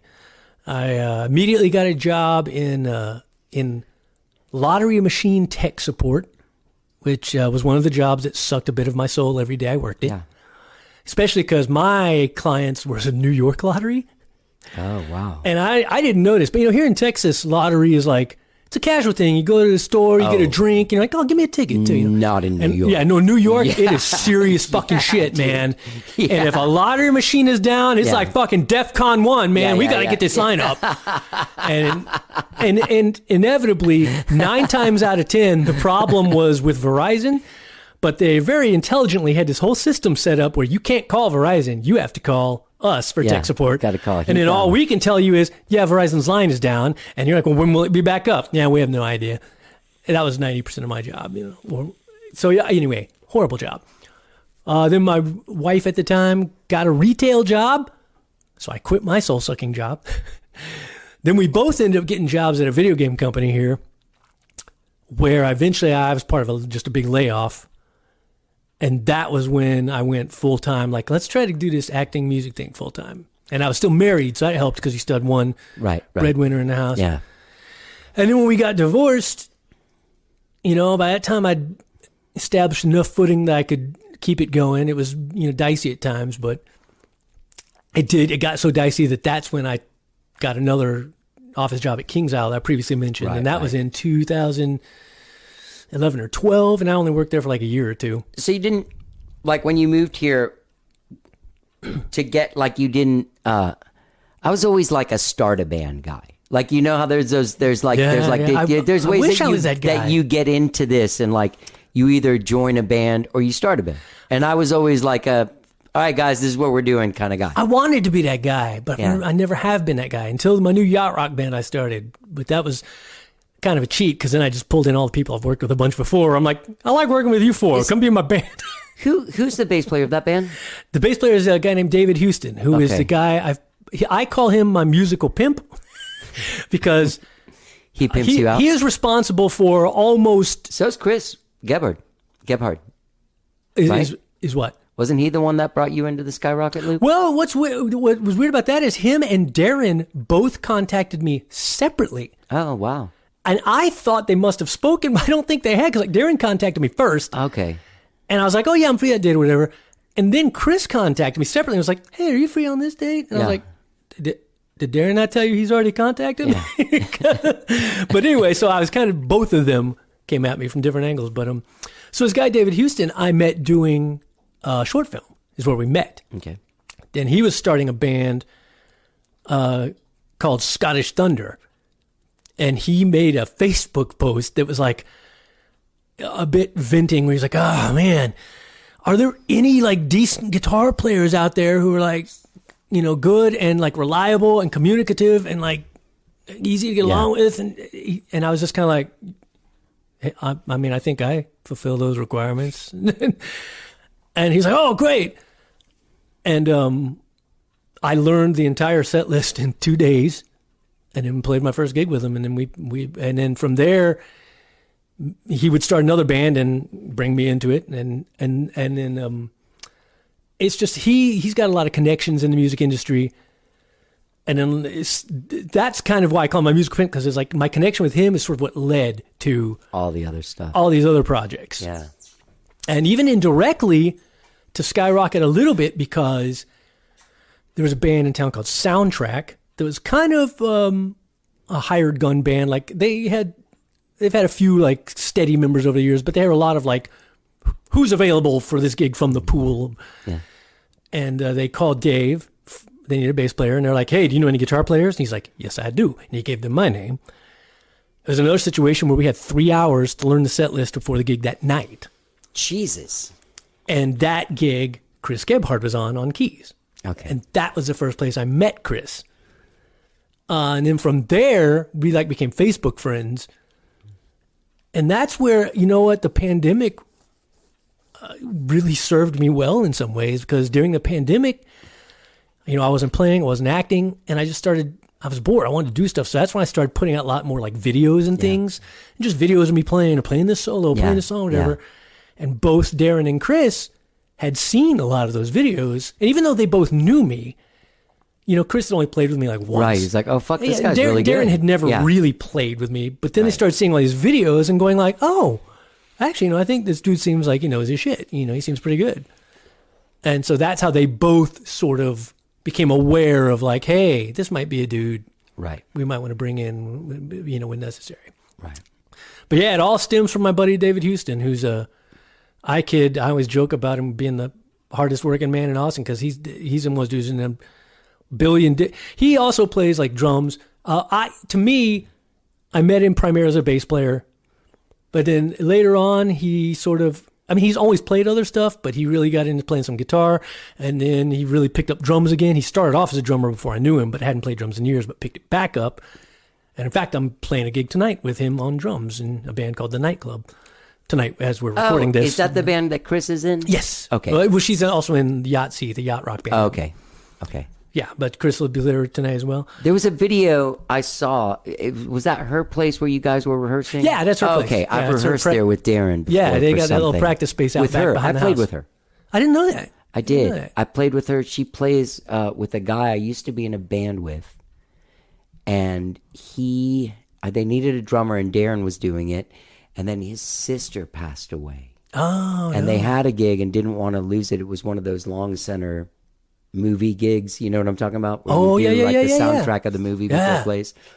And then I went in and played and sang, I guess, in his stead. But it was like Chepo and Chris, and there was another guy, a really nice guy playing keys. Maybe there were more people, but I remember they were all really Chris nice. Nine, yeah, I love Chris. She's really become one of my best talented. friends, and she's Yeah. also a multi. She always laughs because both bands I'm in with her, she plays keys, and she's like, really, bass is my main instrument, is what she says. But she's also that's a great. why the bass guy is a different guy. She plays keys in the Yahtzee. Yeah, Okay, yeah. Okay. And so she, we met her when David we'd started a Genesis Phil Collins tribute band, and brought Chris in on keys for that. I think, I don't know if she just answered an ad. I don't remember how we hooked up with her. That's a pretty hard gig to play keys on. Yeah. That one's on hold right now, sadly. I don't know if it's going to keep going on or not. But What is that called? it's called the Easy Lovers. Yeah. But and that's when we met Do her. you only do Phil Collins era Genesis? Yes, in that band. Yeah. Do you get attitude from people? We never played Oh. because we were in rehearsals, and then the pandemic hit, and then we switched guitar players, and so it was another band that kind of like never really got off the ground, and now we're determining whether it will. So do you write I do, yeah. on a pretty regular basis? No, Or no? No, I wish I Do should you write release more. stuff? Should I Yeah, not found on a stuff? regular basis, No. but I do. You know, I've got.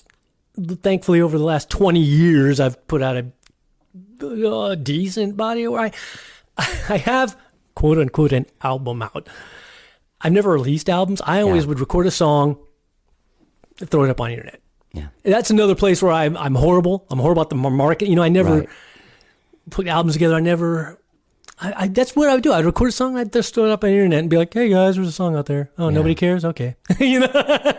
And then Well, I mean, you know, the other alternative is to put everything you have into it, spend all this money on it, cry because you don't know if anyone's going to like it, and Right. put it up there, and the same thing happens. Hey guys, hope you like it. Nobody cares. But what I finally did just a couple of years ago was I had about, I don't remember, 20 songs or so that I'd released over the years.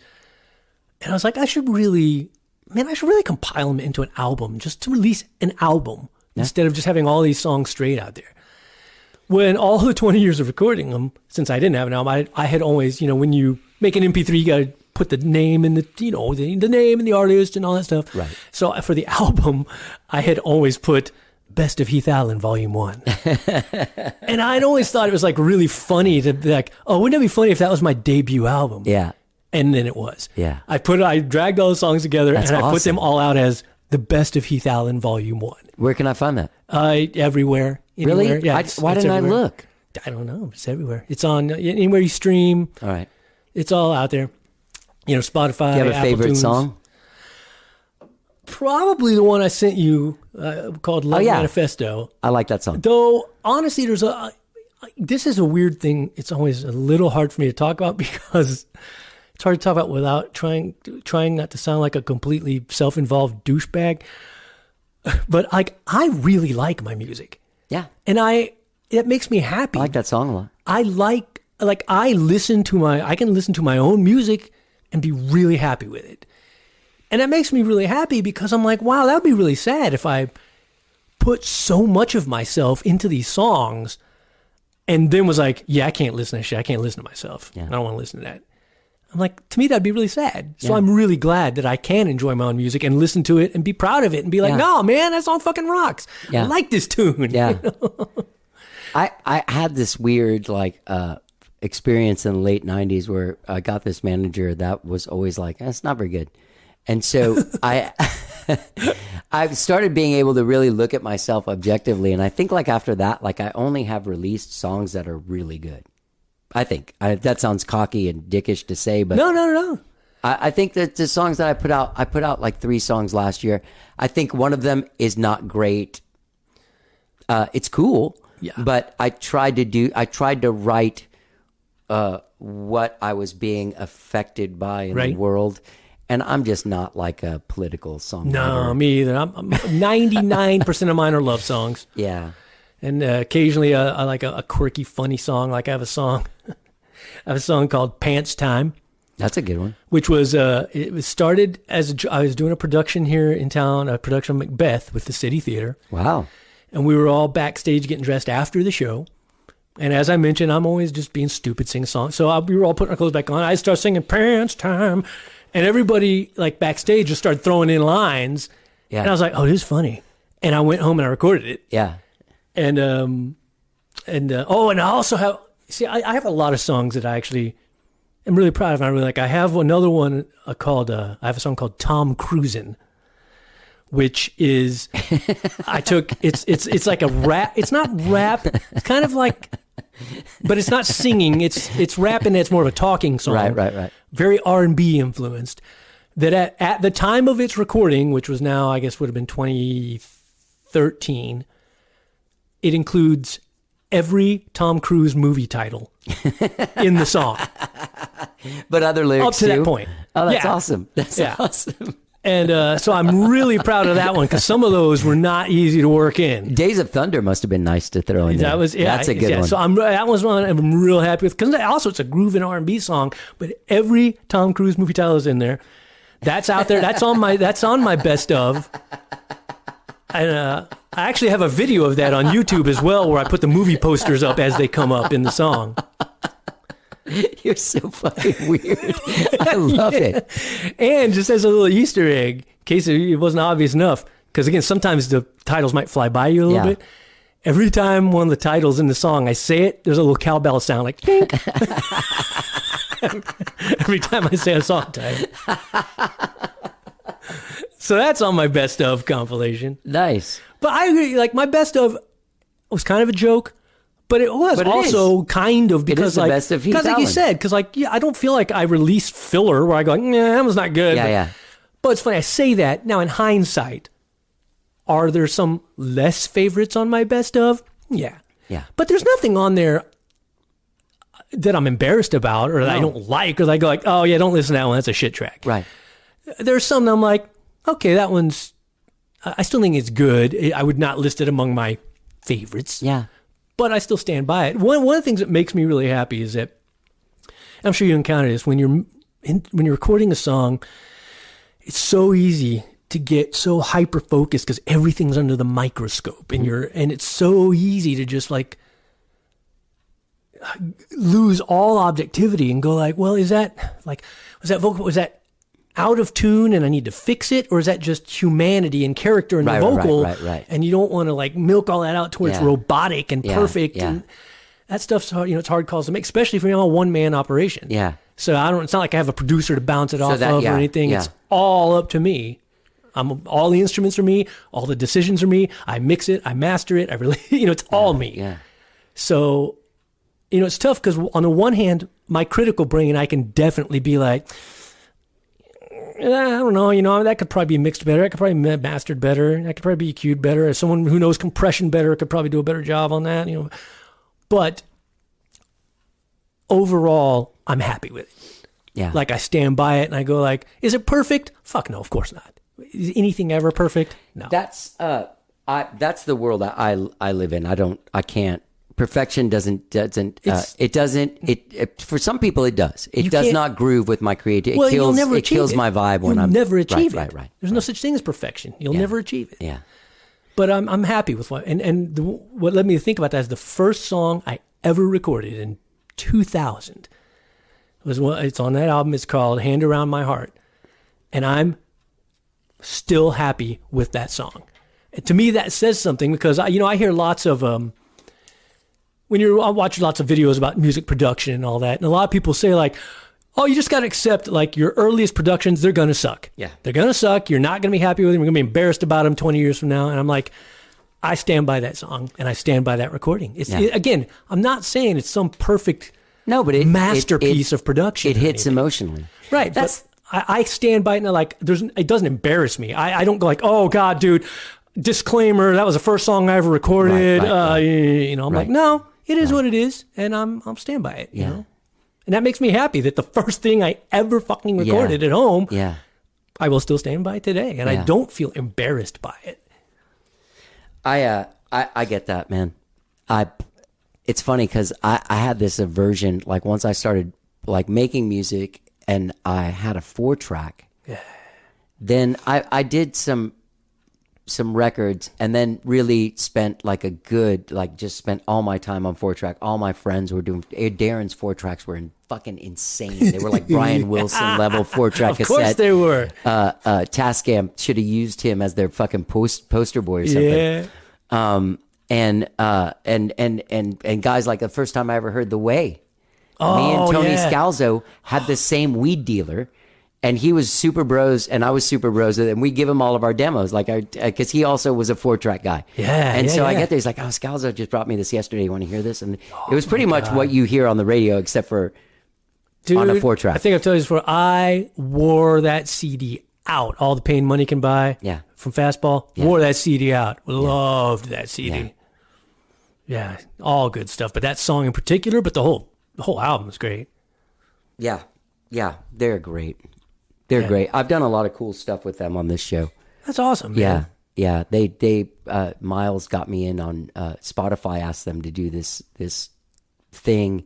Him and Tony to do a thing that was comparing the original version of a song. What's the definitive version of a song? Like all like You right. Really Got Me. Yeah. Right? Yeah. What's the definitive? Is it really the Kinks or is it Van Halen? Oh, that's like tough. Yeah. you know what I mean? So we do them back to back and kind of like when you listen to the Kinks back to back with the Van Halen one,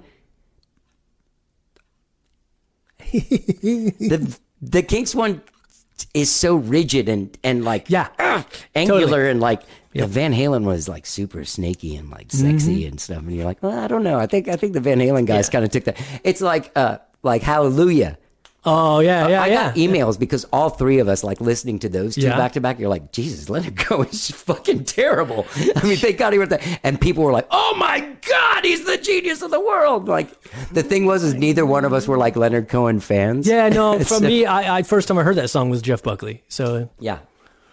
I'm with you. Most of the time, I prefer originals, but there's definitely some covers that are like, if you ask me, the definitive versions. Yeah. I mean, look, I Will Always Love You by Dolly Parton is beautiful. But the thing that makes your hair stand on end is that brah. Yeah. You know, that, Yeah, you can't deny it, man. Yeah. It's no disrespect to Dolly, who's amazing. But yeah. It was amazing, and that song wouldn't exist if it weren't for her heart and soul. But yeah, that I wrote mean, it. But I would be willing to bet if you asked Dolly, she'd probably say Whitney's version is the definitive version of it. yeah, probably she's nice like that. Yeah. I walked by her once. Oh yeah. Yeah, she's She's really amazing, short, man. and her tits are fucking huge. Like that was, they are huge. Like that was the thing. I was like, oh my God, yeah, wow, Dolly Parton. She is Dolly Parton. There's a podcast about Dolly Parton that was really good. I can't remember the name of it now. I think it was by Jad Abumrad, same guy that did Radiolab. I don't know why you don't start a podcast. I think you should. I think you had have one a very lot briefly to offer. with a friend of mine. That was just us because it was a friend of mine. I was like, we have amazing conversations. Yeah, dude, man. I would do one with you. We I should love do talking this, to you. and we did it. And the only reason it stopped was because he just wasn't into it. Yeah. And so you can't really force something going if the other guy's not really into it with you. I have It's 5. still out there though. All the episodes are still out there. I have 5 episodes, and I had a logo made and all this shit, and I have a show. It's called Does anyone remember, or anybody remember laughter? Mm-hmm. And it's basically like music biopics. Nice. And I so- love podcasts. Yeah, man. I love me them. too. Me too. I love doing it. But that one was one I started, and we recorded 5 episodes because I wanted to have so much in the can. And there was 2 other. It was me and 2 other hosts, right. and then 1 guest, and we would all watch the movie. And it would be like, as the audience member, you'd watch the movie, Right. and then listen to the show, and it would be like, Oh, yeah, how yeah, did this yeah. get made or Yeah, something? yeah. But alas, no one was as into it as me. And I mean, this one is so, it's on, like it's going. Like I have a system that works, and 2 shows, Yeah, at that's least 2 awesome. shows come out every week for the And last you like got 11 years. But like, 1,000+ episodes. if I had going to on, man. add another thing to it, I couldn't do both Oh, yeah. at this level. I can't and imagine. I couldn't do another podcast that wasn't done at this same level. You know what I mean? Totally. Well, yeah. Every time I talk to you, you're like, "Oh, I got 3 interviews Jesus today," Christ, and yeah. I was Can't talking, Ben was asking me like how you do that many. It's not that. It's like talking to 3 people in a day. yeah, it's not bad. It's, not just the a end of the world. conversation. I mean, Yeah. I guess I don't know how much post and stuff you have to do on it. I don't really Takes some post time. that much. I That's could do good. a lot better, but I don't. I do like 1 post on each thing. Hey, here it is. You want to I listen mean, to it? do Listen you to do it. If any not, editing fuck or off. anything, or can you pretty much just like export, upload, bam? Yeah, I ready do to go? like an intro and put the music in, Yeah, it ain't too and the outro, and sometimes I'll edit some stuff. I'll probably edit the. I think when we did like I might leave that the thing 20 episodes or whatever we did, it was pretty. I mean, it was pretty easy going, but even then, it was still like, okay, we're done now. I got to export it, and I got to put the logo Yeah. on it, and I got to Write the upload it to the thing, thing, and- make the post on the blog, Yeah, and so yeah, it's still, yeah.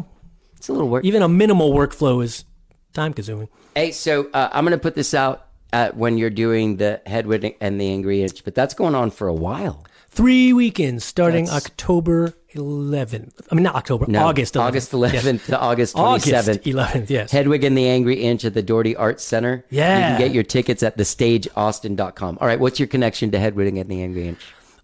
Jeff Hinkle, the director, Mm-hmm. I did a production of Cyrano with him for the City Theater.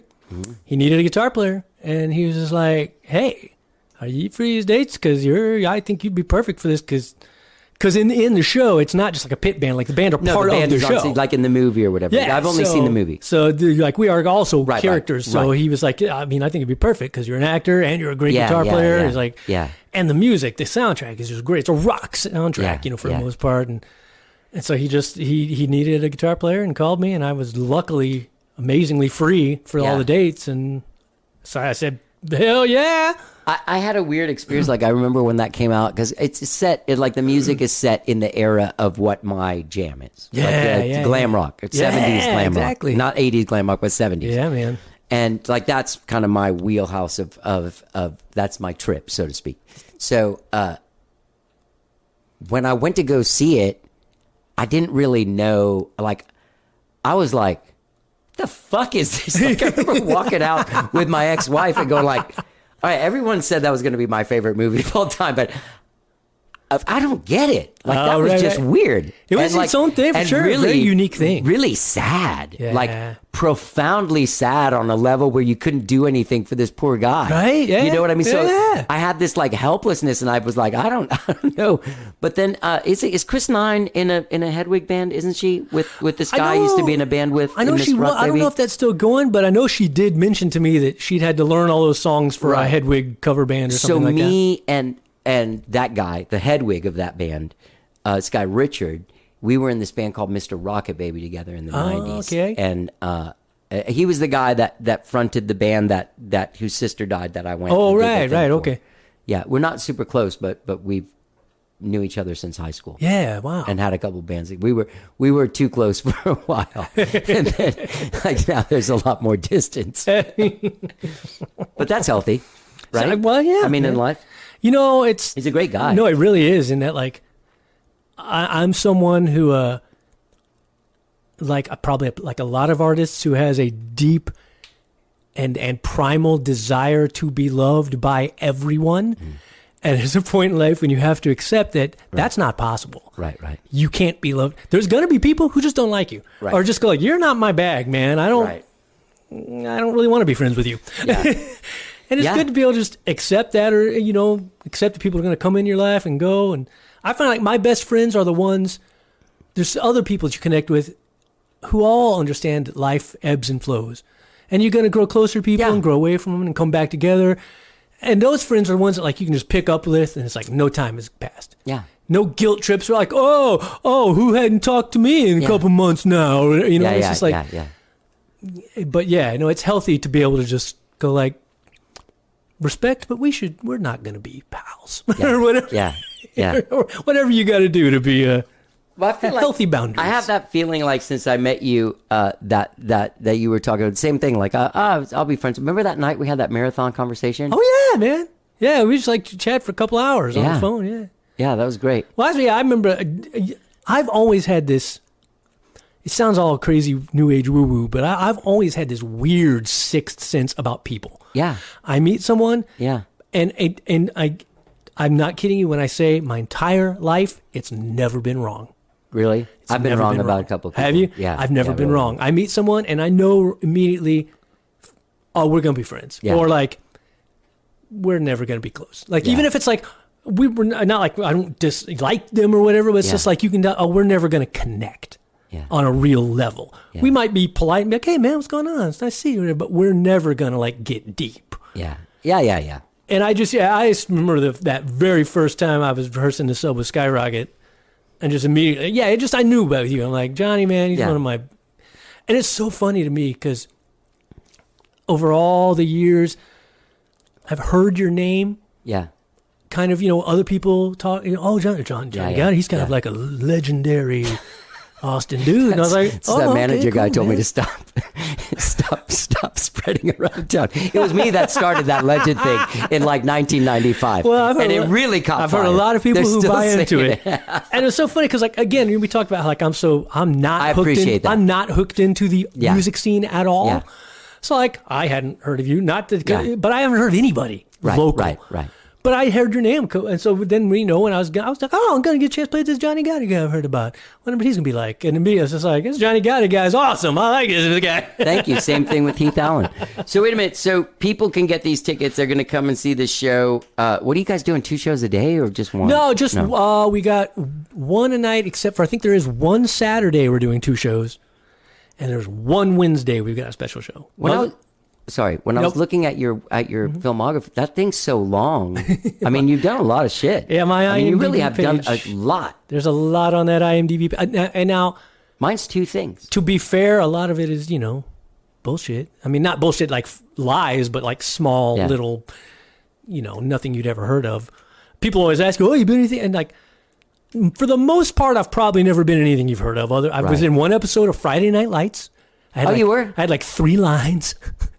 Dude, you had lines in it. Yeah. Shit, that's I got to argue with Epic about her bringing her thug friends to the dance, and I was like, "They don't go to this school." And she's like, "I wish I would have known you me." then. Yeah. I didn't know. I mean, I knew friends of mine were on this show, but I was like, "The fuck do I care about some high school football show?" That's me. I was like, I don't care about football. And then Skyrocket got hired to play the rap party for the series finale. Yeah. And we even did something with Peter Berg. Like he came up on stage. We did some. I can't even remember. Like we vamped while he did some kind of thing. I can't even. Nice. But I remember going like, "Shit, Peter Berg's involved with this." Like I know who that guy is. I've heard from everybody that everyone I know is like, you don't have to like football to like the show. It's great. Dude, you totally don't. Like I came home that night, and then I ended up. That was the first show.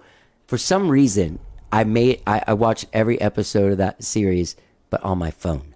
Oh, For weird. some reason, I was really into watching it. It was like my little phone show. Yeah. I have my iPad shows. Usually when I'm going to bed, I'll watch something on the iPad as I'm winding down in bed. God, you know who's a fucking great actor from that is, I know him. What is wrong with me? Because The blonde guy. The guy from Power of the Dog. Jesse Plemons. Jesus Christ. He was in a band here. Yeah, I didn't know he was local until recently. He's a local dude, right? Oh, yeah, totally local. He used to live with my friend Jazz. In fact, like 4 years ago, my friend Jazz was like, hey, meet me at, what do you call it? Some coffee shop. So I go and meet her. And she brought him because they lived together. They were roommates, not lovers. Yeah. And they were in that band Cowboy and Indian together. And I'd always talk to him. Always. Like he was just some dude. Yeah, and then I saw him in like Battleship. And like, then I saw him again and I was all starstruck. I'm like, dude, you're in Battleship. He's like, yeah, no. So I remember he came and he sat down. And I was like, oh, hey, Jesse. He's like, hey, dude, how you doing? I'm like, I'm good. I was so starstruck, I was fucking rude to him because I just didn't know what to say. So you're trying to play it too cool? Now, especially after Power of the Dog, I never want to see that guy. Like, he is so unbelievable. Yeah. So believable. I think the first time I really took note of him, I mean, I'd seen him once, was when I watched him in the Fargo, the TV series. I have not seen that. And he was really good in He that. works a lot. Yeah, he does. And he like a big role. There's a great movie that he was in that came on some streaming service recently where someone comes to rob his house or him and his wife show up and a guy's robbing, but he's this narcissist asshole in it. Interesting. And he's, again, just unbelievable. He seems like he's probably got one of those careers that's real good because he can probably play a lot of different, you know what I mean? He's not a guy who's necessarily been pigeonholed into like that guy. Yeah. So that's the kind of career I want to have. Is I almost call it like the Gary Oldman career of like. Yeah. Gary Oldman has always been one of my idols, but lately I've shifted to Alan Tudyk. Who's that? This character actor who's done. Look him up. He's done everything. He was most known for Firefly, the TV show, which got canceled. But he's done a ton of voice work. He's currently in a TV series called Resident Alien. But he's done also comedies. He was in Dodgeball.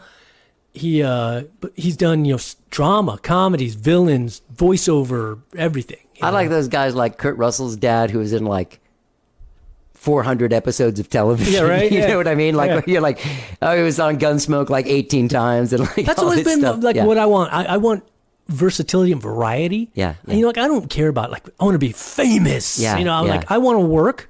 Yeah. I would like to make more money than I do. That'd be good. Sure. But ultimately, I'm doing what I want to be doing. I am a working musician and actor. Yeah. And as much as it can be the most fucking frustrating days when every day of my life, some part of me wants to give up. Yeah. But every day of my life, there's another part of me that's like, Yeah, but I can't. Dude, that's what separates can't. the lifers from the. You can't. Like, what the I fuck? would Are you, never what, are you be gonna happy. go be a dentist? I would never fucking Like, be happy. you know if what I mean? Like, yeah. I would never feel fulfilled Plus, if I at this stopped point, doing when you're this our shit. age, like, what are we gonna do? right. Like, what are we qualified to do Gonna outside go to of this college kind now of or stuff? something? No. What, fucking Rodney Dangerfield and back to school? What the fuck? No. You know, I have a lot of very favorite things about back to school. A lot of them. But a thing that almost always gets me is when his son is telling him, like, you can't just fake a book report on a Kurt Vonnegut book, and then, like, there's a knock at the door, and he opens the door while the son's lecturing him, and he goes, I'm looking for whatever his name is. I'm Kurt Vonnegut. Like, yeah, dude, that's awesome. Plus, he's in a Rodney Dangerfield movie. One of the great writers of our time was in a scene with Rodney Dangerfield. That's pretty fucking great. I love Rodney Dangerfield. I love him. He was a classic for sure. I like his jokes about that his wife doesn't like to do this stuff when making love, and then it's always him walking in on her making love with someone else. He was the master of the turn of, like, you think it's going left, and then it jaunts right at the punchline, and you're like, whoa, I did not see that direction coming. Yeah. Oh, so good. He I'd never smoked weed with him, but you could have if you knew him. That's why we're here. Yeah. Him in his I hear stories. Cocaine. Him in his bathrobe with his balls hanging out. It was a common Rodney He was Dangerfield like an thing, old apparently. drug guy. You're never a drug guy, were you? You don't drink much. I don't do shit. I don't do anything other than junk food. I always call myself I was about to say something. What? Junk food junkie? No, I was going to say the Scott Weiland of junk food. But I was like, no disrespect. I love Scott Weiland, and I used to say it before he died. It's a little less cool to say now. Yeah. That poor guy. Because that guy, obviously had problems kicking his habit. Yeah. And he tried and got off. So that's how and I don't mean any disrespect. I do literally feel that serious about it. Like, my drug is like sugar and junk food. And it's fucking tough for me to not go to Whataburger every meal or go grab a pint of ice cream at the store on the way home, or whatever. And again, that's when I'll do it, and then I'll sit there eating it going, you fucking piece of shit. I've been doing real good. I have this little thing of blueberry. The other thing is, too, I can't have that much food in here because I'll fucking eat it. Yeah, totally. So I can only go and, like, get a couple things. Oh, that's right. Yeah. I think I was saying, I wish my late dad had this amazing moderation where, like, he could get a package of those, those, like, the 6 little chocolate little Debbie donuts, the tiny ones, the mini donuts. Yeah. And he could eat, like, 2 of them, put the rest away for another day. Dude, I buy 2. Like 2 I buy the grab and go bag. I've done that before, yeah. And put them all away in one meal. Yeah, me too. So that's why I'm the same. I can't have cookies. Or if I'm buying a package of cookies, I'm eating all the cookies. Well, the other thing too is I got old. I quit smoking last August. Even though I still smoke this Juul thing, it's not the same. That other stuff kept me skinny. Did it really? Didn't make me fat. I mean, I guess I did get fat smoking. Yeah. Yeah, there was also the pandemic where I didn't do much except like just. I would imagine definitely as a singer, it's better that you cut that shit out. Yeah. For your voice. Yeah. Yeah. I'm sure it is. I feel it now. I feel my voice coming back. I was having a rough time even when you came and sang. I went through a good 6-month period where when we came back and went to work, I realized that I hadn't been singing with the power that I was in, and it's hard to get a 53-year-old voice back. Dude, the one thing when I came back from 6 months on a cruise ship singing 6 nights a week, let me tell you one thing about that, is that my voice was never in. It was weird though. Here's the thing about that: when you're singing 6 nights a week, I lost some of my top end. Oh, you did? In that because I was singing so much. How old were you? That was just a couple of years ago. I went on the ship. So you were older. I was in 2018. 2018 I went. Yeah.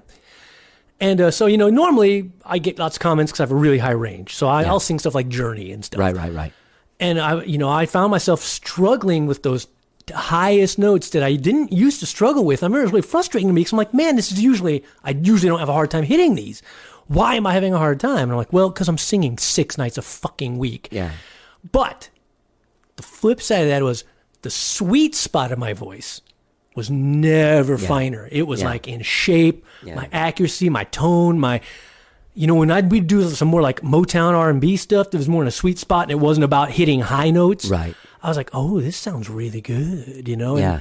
I did notice when I came back that I was just like, I was a better vocal athlete because of that run. It's almost like whatever that Beatles thing was, the Hamburg thing. Yeah. Whatever they had to do. I feel like growing up and coming up in Texas, where a lot of your shows and shit, you have to play these 3-hour shows. Yeah. Like, they suck and they're terrible and they're weird, but they make you better.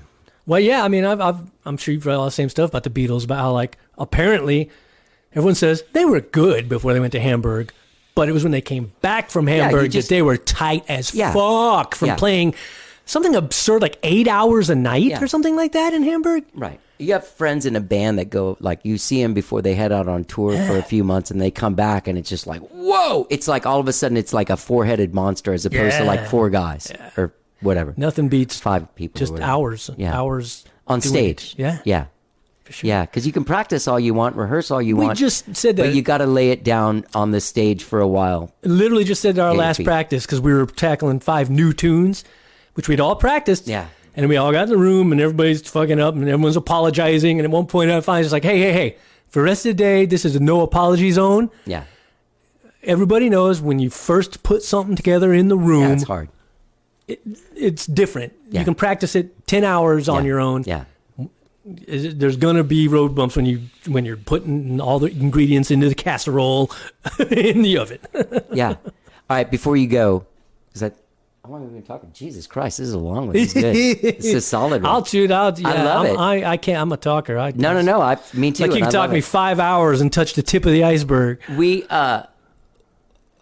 I wanted to talk about the cruise ship thing because there's been, even like since when I started Skyrocket, when we started getting private, I remember, every once in a while, Ben, Paul, we'd be like, man, let's get a fucking cruise ship. Yeah. We'll be on vacation all the time. Kind of. And then, I have this friend, Matt Sadler, you know him, the comedian guy? I've heard of him. I don't know. He does a lot of cruise ship stuff. And I was like, oh, you do cruise ships? And we're thinking about doing cruise ship. What's it like? And he's like, dude, I do it because I can't make money in comedy clubs. Right. I got to go do this thing, and I don't make money on the road. But this is like guaranteed money every night. Yep. Doesn't matter who shows up or who doesn't. They're all stuck on this fucking boat with you. Yeah. But it is kind of a drag. So tell me, what's it like having to be a band on a cruise ship for like... I actually really enjoyed it. For a couple of... One, it was at a time in my life, it's just what I needed. I went through a really, really world devastating breakup in 2016 that just like shattered me as a person. And I did not, and I mean, I've only just now gotten to a place where I feel like, I think I'm finally like as recovered as one gets from things like that. And that was whatever, heavy. 6 years ago now. So that was sort of I always call it, I wanted to run away and join the circus. Yeah. That's what that cruise ship gig was for me. Yeah. Because I was on that ship you go for a month of rehearsals in Florida, where you rehearse 6 days a week, all like 10 to 4 all day. Everybody's living in one apartment together.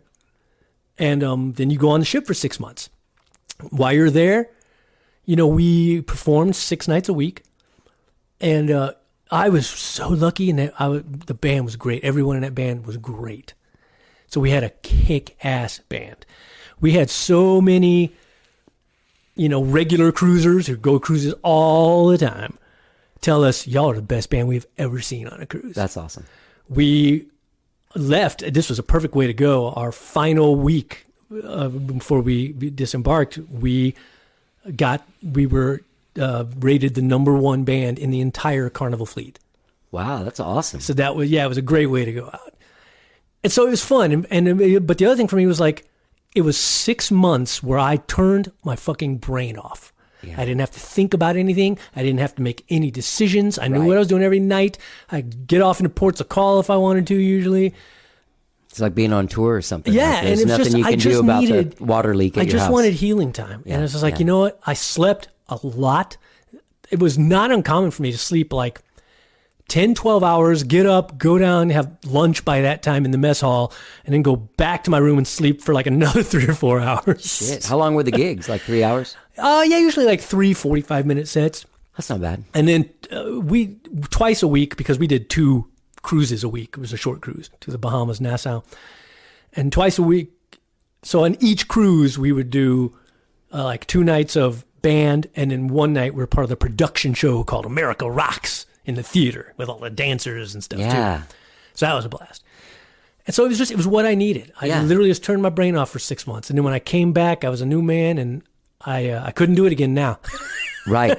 Yeah. It was what I needed at the time, and I enjoyed it. Yeah. But it's so funny. I've had nightmares now, like stress nightmares of like that I'm back on the ship, and I'm like, oh God, what have I done? Why did I do this? No, this is a horrible idea. And were you able to have some kind of social life during that time, or? I could have had more, but like being that I don't drink, and I don't, so there's a crew bar, which I didn't spend much time in the crew bar. I mean, I got along with everybody, and my bandmates and other crew people. I had kind of, but I'm sort of a homebody anyway, so I did spend a lot of time by myself. Yeah, you needed to. Yeah. But I'm definitely glad I did it. And like I said, it definitely made me a better singer, made me realize like ways to deal with, because you're in a tiny tin can with refiltered air. I got sick like 3 or 4 times in my 6 months there, and you still got to play. Yeah. And so you're like, well, I can't, my voice fucking sucks tonight. What do I do? And you got to find ways to deal with it. Did they give you a set list, or did you guys? There was a music director of the band. Okay. And he made the set list. Who's a, typical kind of. Well, we had themed sets. Okay. So we would have like we'd do like a Motown set, and then like a disco set, and then kind of just like a generic sort of pop set. Yeah. So we had different themed sets, but we had a lot of really cool stuff. And like, I think probably my favorite thing we did was we did an Earth, Wind, and Fire medley that was like 15 minutes long. Oh, that's cool. Do you guys have horns? Yeah, there's a 3-piece horn section that played not every set with us, but they had certain sets that they played with us, because they also did their own horn trio thing. So that's kind of awesome, man. Yeah, it was really cool. Yeah, and great, just great people and great musicians. Really, like I said, we lucked out with our band. We had a phenomenal band. Well, kids, if you're thinking about going out on a cruise and playing in the band in the cruise, that's a good. Let me tell you something. First off, a little tip for anybody thinking about that. One, if you're going to do it with a band, be a vocalist, because you get your own cabin. Yeah. Musicians don't. They share 2 to a cabin. Okay. Or soloists. Yeah. Get their own cabins. So I was real happy to have my own cabin. That was nice. But it was, I made, you're the singer and you got to get your sleep. I guess that's I love that. That's when people ask why. I was like, well, my guess as to why I was never told why is because as a guitar player, I can still play a gig sick. As a singer, no. If my voice is gone, then I can't do the gig, Yeah. But I mean, it was the most money I'd ever made on a regular basis. I made more money doing that than I ever made at an office job. Wow. I was making like, I know it's societally uncool to talk about money, which I think is fucking dumb. So I have no problems talking about money. Right. I made $3,400 a month. Wow, that's great. As a rock singer on a cruise ship 6 nights a week. Yeah. And if you didn't want to, then you'd have to pay rent at a place or anything. Yeah, so I did keep my place here because I had such a good deal renting a room from a friend. But I seriously thought about just putting all my shit in storage. Yeah. And just banking all that money. And I mean, I was like, if you have the right, some people, they make a life out. Like they go from contract to contract to contract to contract. And that's what Matt does most of the year. Like I said, I did one, and I think I'm a one and doneer. But I'm really glad I did it. I enjoyed it. Yeah. So people should go see you. All your bands, Yahtzee, someday will play. We have our Yahtzee. We do have a debut gig booked at the Boat on October 21st. Where's the Boat? It's like up in the Arboretum area, like on around Great Lakes, I think. It's a little club called the Boat, and hopefully we'll still be able to do that because we're still auditioning guitar players. But we've had one really good candidate who's a very. What are you doing in it? I am also playing guitar and keys depending on the song. We found a lot of yacht rock really needs more keys than just way more keys. So that's why I got myself a Nord Stage 3. You need one like a Strat guy. Right, so that's why we need one dedicated guitar player. The one guy we've auditioned, who's a friend of mine, is great because he's also a multi-instrumentalist, so he could also play some keys. So right now, I play About probably 50-50 guitar and keys, but You know what song I don't feel people think falls into the yacht rock category, but I think it does? tell me. I'm Winning by Santana. I'm not familiar with that song. You don't know? Had a dream, but it turned to dust. The thought was love, that must have been lust. think I do. But But just you singing it sounds kind of yachty to me it's right great. There's harmonies and like, there. Dude, yacht rock is a contentious category. You will get so Dude, the many people arguments that about do what it- is or is not yacht rock. the people that did the yacht rock are not Yeah. happy about. Oh no, being they lumped have a in site together. called Yacht or Nyat, N-Y-A-C-H-T, Oh, yeah. where they rank songs and whether they think it's yacht or not. I mean, like Michael McDonald and like Kenny. They're like, hey, Oh yeah, leave No, me alone. I mean the guys who coined the Yeah, term right. off the web series. But we on our website, if you go to yachtzrock.com, that's the website. I put a basic explanation because a lot of people ask, what is yacht rock? So I kind of put, it's generally considered this with this Right. level of production and from this time period. We tend to play what we call yacht rock and yacht adjacent because like we're not as anal about it. Like to us, Is basically, Rosanna a yacht rock song in that your is list? officially yacht rock, and also we do consider yacht rock, and it's in our list. But yeah, I do too. I feel like there. I feel like there needs to be a conga. I feel like most of them had it. yeah, it's true. There's That'd like be a handy. guy back there. That'd be handy. That's A lot part of of the them fun, have a though. sax Is guy. there's five. I picked up sax again just for this band. That's right. You So did. I've, How much fucking shit do you play? Guitar, bass, keys, drums, sax, mandolin, ukulele, harmonica. I think that's about it. Oh Right yeah, now. I saw you playing the solo to the one that Trish plays. The Oh, yeah. What I like about you. Yeah. It's so weird. I can't And I remember the have names my of the aunt. songs I My play aunt, every my week. aunt was really generous because I said I wanted to learn violin, and my aunt gave me her violin. That's sweet. But I have not touched it yet because that's the one. It's so far away Yeah, from that's- anything I do. It's also no fun to listen to somebody or yourself learn violin or That's one cello I or feel some like bowed instrument. I need to take some lessons. That's Yeah. not one I can just pick up myself. that's- Teach myself violin. So that's I don't know I many haven't people tackled like that that. one yet, but that's on the. But then part of me goes like, maybe you should just keep getting better at stuff you already play instead of trying to add more shit to your pile. I don't know. I think it makes you more. I mean, like honestly, like you to be a guy that joins bands, Yeah. as opposed to a guy like you have an arsenal of shit you can bring with you. Like, hey, Well, you need yeah, a guy to play harmonica, saxophone, To be fair, guitar, I think keyboards, drums. I think one of the bass. main reasons that Chris and Darren both thought of me when they needed a sub in Skyrocket was because there's not a lot of guys who can play at the level Skyrocket needs on guitar and keys, both. Right.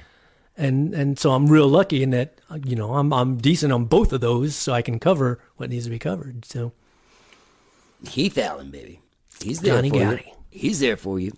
It's also like I think you also played it smart because like being a side guy in a singer songwriter situation, that's like a fucking $30 gig if you're lucky. And like being the singer songwriter, you paid everyone the money that you made. yeah, that's rough, man. But Yeah, it can be rough. I've man. always wanted to have like my own band and play some of my originals and stuff, but like we were talking earlier, I've just never been that. It I was like, takes how do I do that? I got to go find people. Yeah, God. yeah. And then the thing is, like, I'd want to play gigs where I could do that and play like eclectic stuff and not crowd pleasing Margaritaville. Right, you know, right, and right. You need them almost like a listening You want to room. play music nobody wants to hear. Yeah. Now, me too. That's my solo acoustic. My solo, I call it acoustic eclectic because my solo acoustic list, not crowd pleasers, obscure stuff I like that most people have probably never heard of. Some of it they've heard of. Some Name Elvis a couple Costello. songs so I can see. I do a lot of Butch Walker. Oh, I love him. I do some stuff off of Lemon Parade's out, the Tonic album Lemon Yeah. Parade. Some Weird Al Yankovic. Yeah. Some I do Kaylee and Lavender from Marillion, Yeah.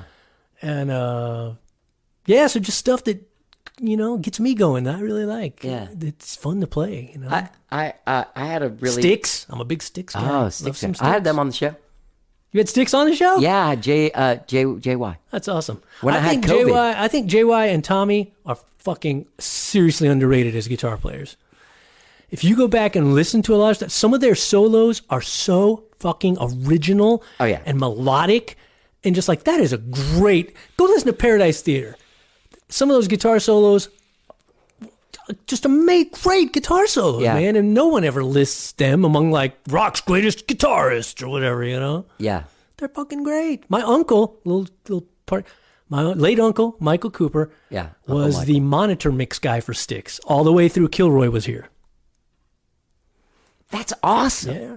He was a bigwig at Meyer Sound. He helped install the sound system in the Sydney Opera House. Wow. He used to run sound at the Armadillo Bazaar here back in the day, and that's where Styx discovered him and hired him to come on tour with him. Styx played the Armadillo?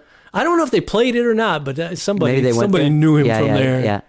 And so, I got to go see Styx as a kid before I cared about music, which sucks because I couldn't enjoy it. I went to the Texas Jam backstage with Styx, Uriah Heep, Sammy Hagar, Triumph, and 84, 85? I want to say it might have been like 87 or something. I've looked it up. Uriah Heep was still doing stuff in 87? I guess so. It seemed like they were always on maybe tour. It was early. It might have been 84. Yeah. But I was only like 11 or 12. No, because it had to be earlier because I was only like 11 or 12. So I would have been like 81 or 82. Yeah. Because Triumph wouldn't have been on there in 87. And I couldn't, I didn't know anybody but Styx then because my uncle worked for Styx. And so to go back now, I'm like, oh, if only I could have enjoyed that. Like I should have. At the Cotton Bowl.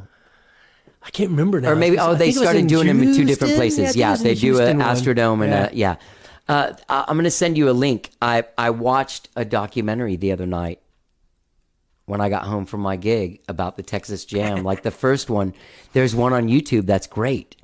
It's really exciting. Yeah. I'll pour one out for late Michael Cooper. Oh, man. Monitor mix guy for Styx through Kilroy Was Here. That is so awesome. And I saw them on Kilroy Was Here, too. And I remember that was the album. Everybody was like, what the fuck is this shit? That's when they played Texas. Dude, do you know that story? Yeah. Wait, which one? About the Texas Jam. I'm not sure. Okay, so if you were there at the Texas Jam with Kilroy Styx, Was Here, yeah. That was 1983. Okay, I was and there. it was the year that came out. Okay. So what happened was... I was standing in the monitor mix booth with Tommy Shaw right behind me while Sammy Hagar played. That's amazing. And Sammy Hagar blows up a car on stage. Yeah. That was the 3 Lockbox tour. Yeah. I saw him on that tour. That's so weird. Okay, so... All right, so what happened was, this is in the Styx Behind the Music, if you ever need to go see it. I have seen that. So when they tell the story, the Kilroy wasn't just a rock concert. There was acting, and they had the Britney Spears mics that go over your ear. And then like film stuff that played behind them. And so they acted out the whole story. But they hadn't really tried it. I think they might have done it in a couple of theaters. Right. But then they went and did the Texas Jam in Dallas. Yeah. And that crowd... wanted nothing to do with like acting and theater. This whole in the middle rock opera bullshit. They were throwing shit. Yeah. And so in the thing, I remember Tommy Shaw going like, and that wasn't the worst part of it. The worst part of it was having to do it the next night in Houston and have the same fucking reaction from people throwing shit at you. Yeah. So you were there. I was there, man. And of course, maybe it's because I'm a theater kid, but I fucking loved it. While the other people you weren't like some 22-year-old dude like smoking Winston's rolled up in his sleeve, drinking, Who were probably, into more the proggy years of Styx or the Styx or the Rocks. Well, because I remember in that same Behind the Music where JY and Tommy were talking about like when Dennis started bringing in like the first one. I think I remember the man who brought in the song First Time, and they were just like, "What is this Barry Manilow bullshit?" This could be our first time. Yeah. They were rockers who were like, "What? Why are we doing this? What is this?" And to be fair, I like Dennis's stuff, even the cheesy shit. I like the cheesy shit. I love Babe. I love Best of Times. But I could see how... I like Tommy. I could see how it would not have been everybody's Sure. If I was in a band with that dude, I would have fucking hated him. Like, I can't. Well, I heard stories from my uncle, too, about him, Oh, God. losing Just his temper and talking about fucking throwing himself. microphones and almost hitting his mic, almost hitting his own wife from throwing a mic because he was pissed off at the mix or whatever. I think he mellowed over the years, but I'm sure. Yeah. But yeah, what a great band. Did you hear their last album? That was why they came on the show, because they did a new record. I don't think I've heard the most recent one, but I should listen to it because I really dug Cyclorama, which was... Oh, yeah, I listened to that when I was That was a good album, man. Yeah, it was a good album. Yeah. But this new album, like, it opens and it sounds like Styx. It sounds like... But it sounds so much like Styx. it puts a smile on your face because you're like, shit, man, they are sticks. I'm you gonna know have to what I listen mean? to that, man. Yeah. It has the whole like like weird love analog me some Styx, synthesizer dude. solo at the beginning. And then Unabashedly harmonies. love Styx. I don't love them ironically. I fucking love Styx. I love that. Well, you should go back and listen to it. It's I'm not going that to. long. I did it last August when I had COVID. I interviewed him when I was like kind of out of it on COVID, and I tell him a thing about a song that What is that, by Zoom, or did you have him in here? it was by phone. It wasn't by by phone, Zoom. Yeah. Anyway, what a nice guy. Yeah. You They can seem like- hear like I get the breath taken out of, like it takes my breath away when he comes on the phone and goes, Johnny G. And I'm like, hi, James. Yeah. What a cool band, man. Yeah, great. You know, guy. I met Butch Walker. Oh, did you? Yeah. We were he's- label mates. He is literally up there, like real close to the Beatles in my Yeah. influence. He's pretty unbelievable. I love his Marvelous 3 Days. That's when I met him. We were both, I was on a subsidiary of Elektra and he was on Elektra, and there was an Elektra scene. They're great. I by have the said that like his. I still like him. His earlier stuff was more my bag when he was still more in the glam rocky. You know, Yeah, he's yeah, gotten a little more yeah. folky now. Yeah. But like the Marvelous 3 stuff and his first couple of albums, I have said, if you need to know Heath Allyn on a visceral Yeah. level, listen to those CDs. Those Yeah. are me. Those are like my soul in musical form. Yeah. And specifically, I think one of the pinnacles is when he did Butch Walker and the Black Widows, The Spade.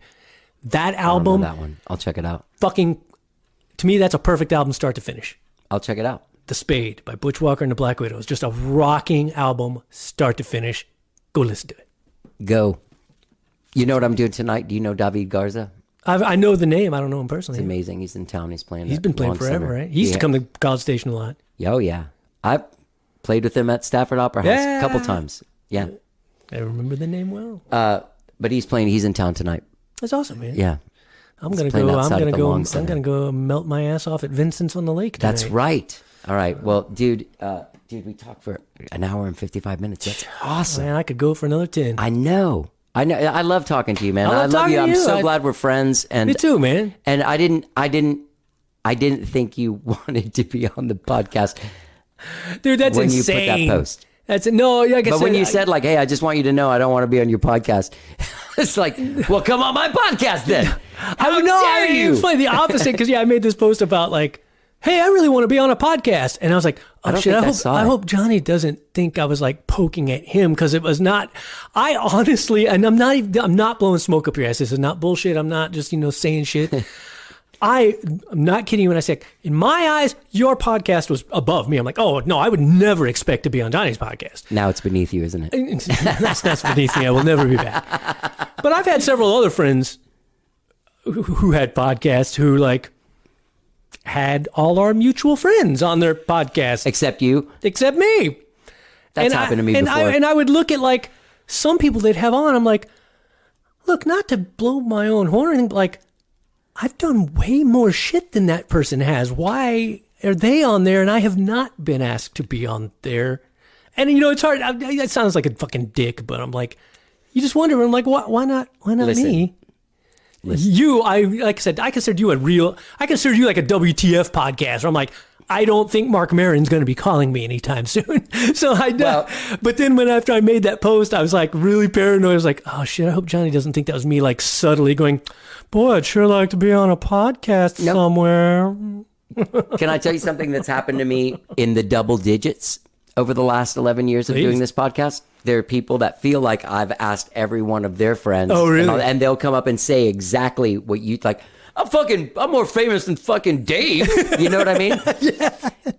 And the whole thing is like, oh, I'm sorry. I didn't even I wasn't excluding you. Yeah. And then there's other people. I remember when I first started, somebody came on and it was like episode like 120 something. And he was like, finally had me on after. It's like, you have to be in the first 20 episodes to matter. Right. Like you wanted to come on when I didn't know what I was fucking doing. Like, okay. Which, I don't know what that says about me. And I have this weird dichotomy in that I've always said I don't have low self-esteem because, like, I think I'm fucking awesome. Right. So my You just think self-esteem is everybody great. hates you. That's what But I yeah, think. I don't think anybody else thinks I'm awesome. Me too. Me like, too. I know I'm awesome. Yeah. That doesn't mean I'm going to assume you think Yeah. I'm awesome. Yeah. And so, like, no, I was just like, yeah. I'm like, I think I'm great, but I'm like, I would never. No, I was like, no, I would never expect to be on Johnny's podcast. Come on, that's a real podcast. Well, this is, you know what it is? It's a real long podcast. But I am so proud of this. I would listen to this.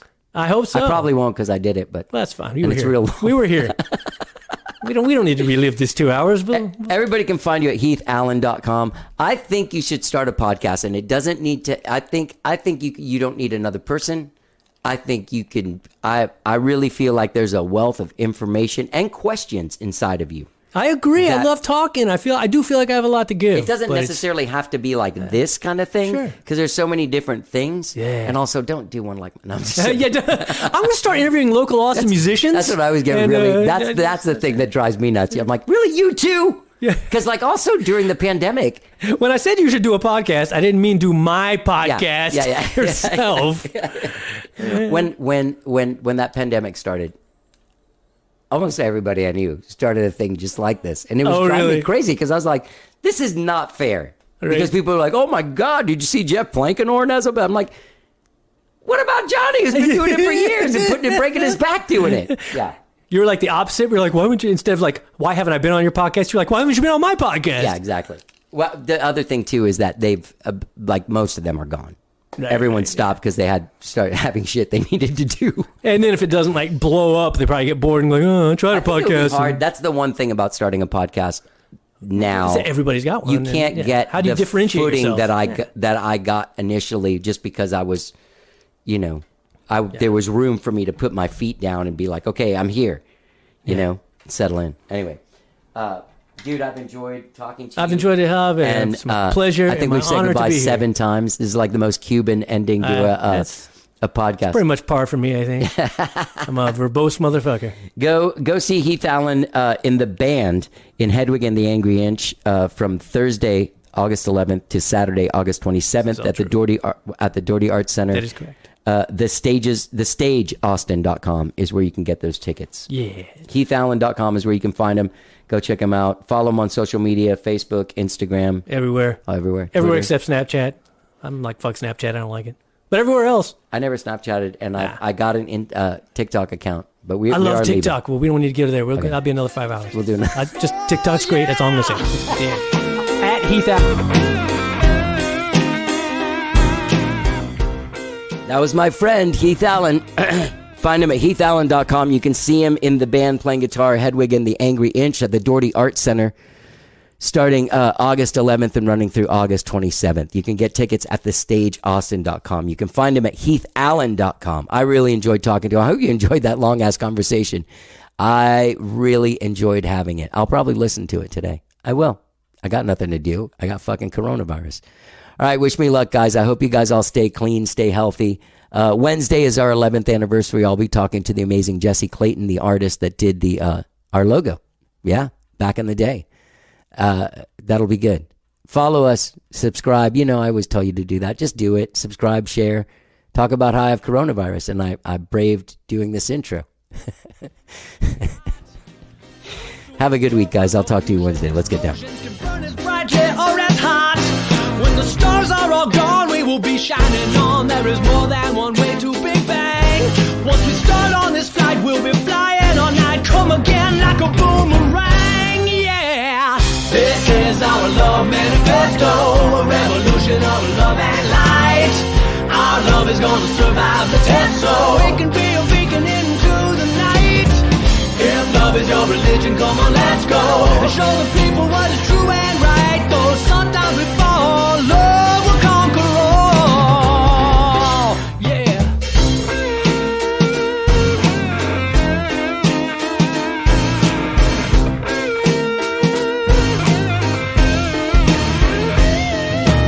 Yin to my yang, we've each got our own thing, but together we are catalysts.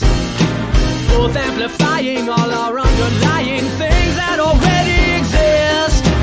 We're exponential with all our potential, with strength and balance and enhance. I'm always behind you and not just for the view of you, shaking it while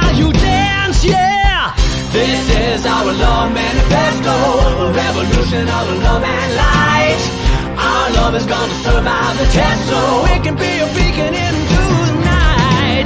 If love is your religion, come on, let's go and show the people what is true and right. Though sometimes we fall, love will conquer all. Do.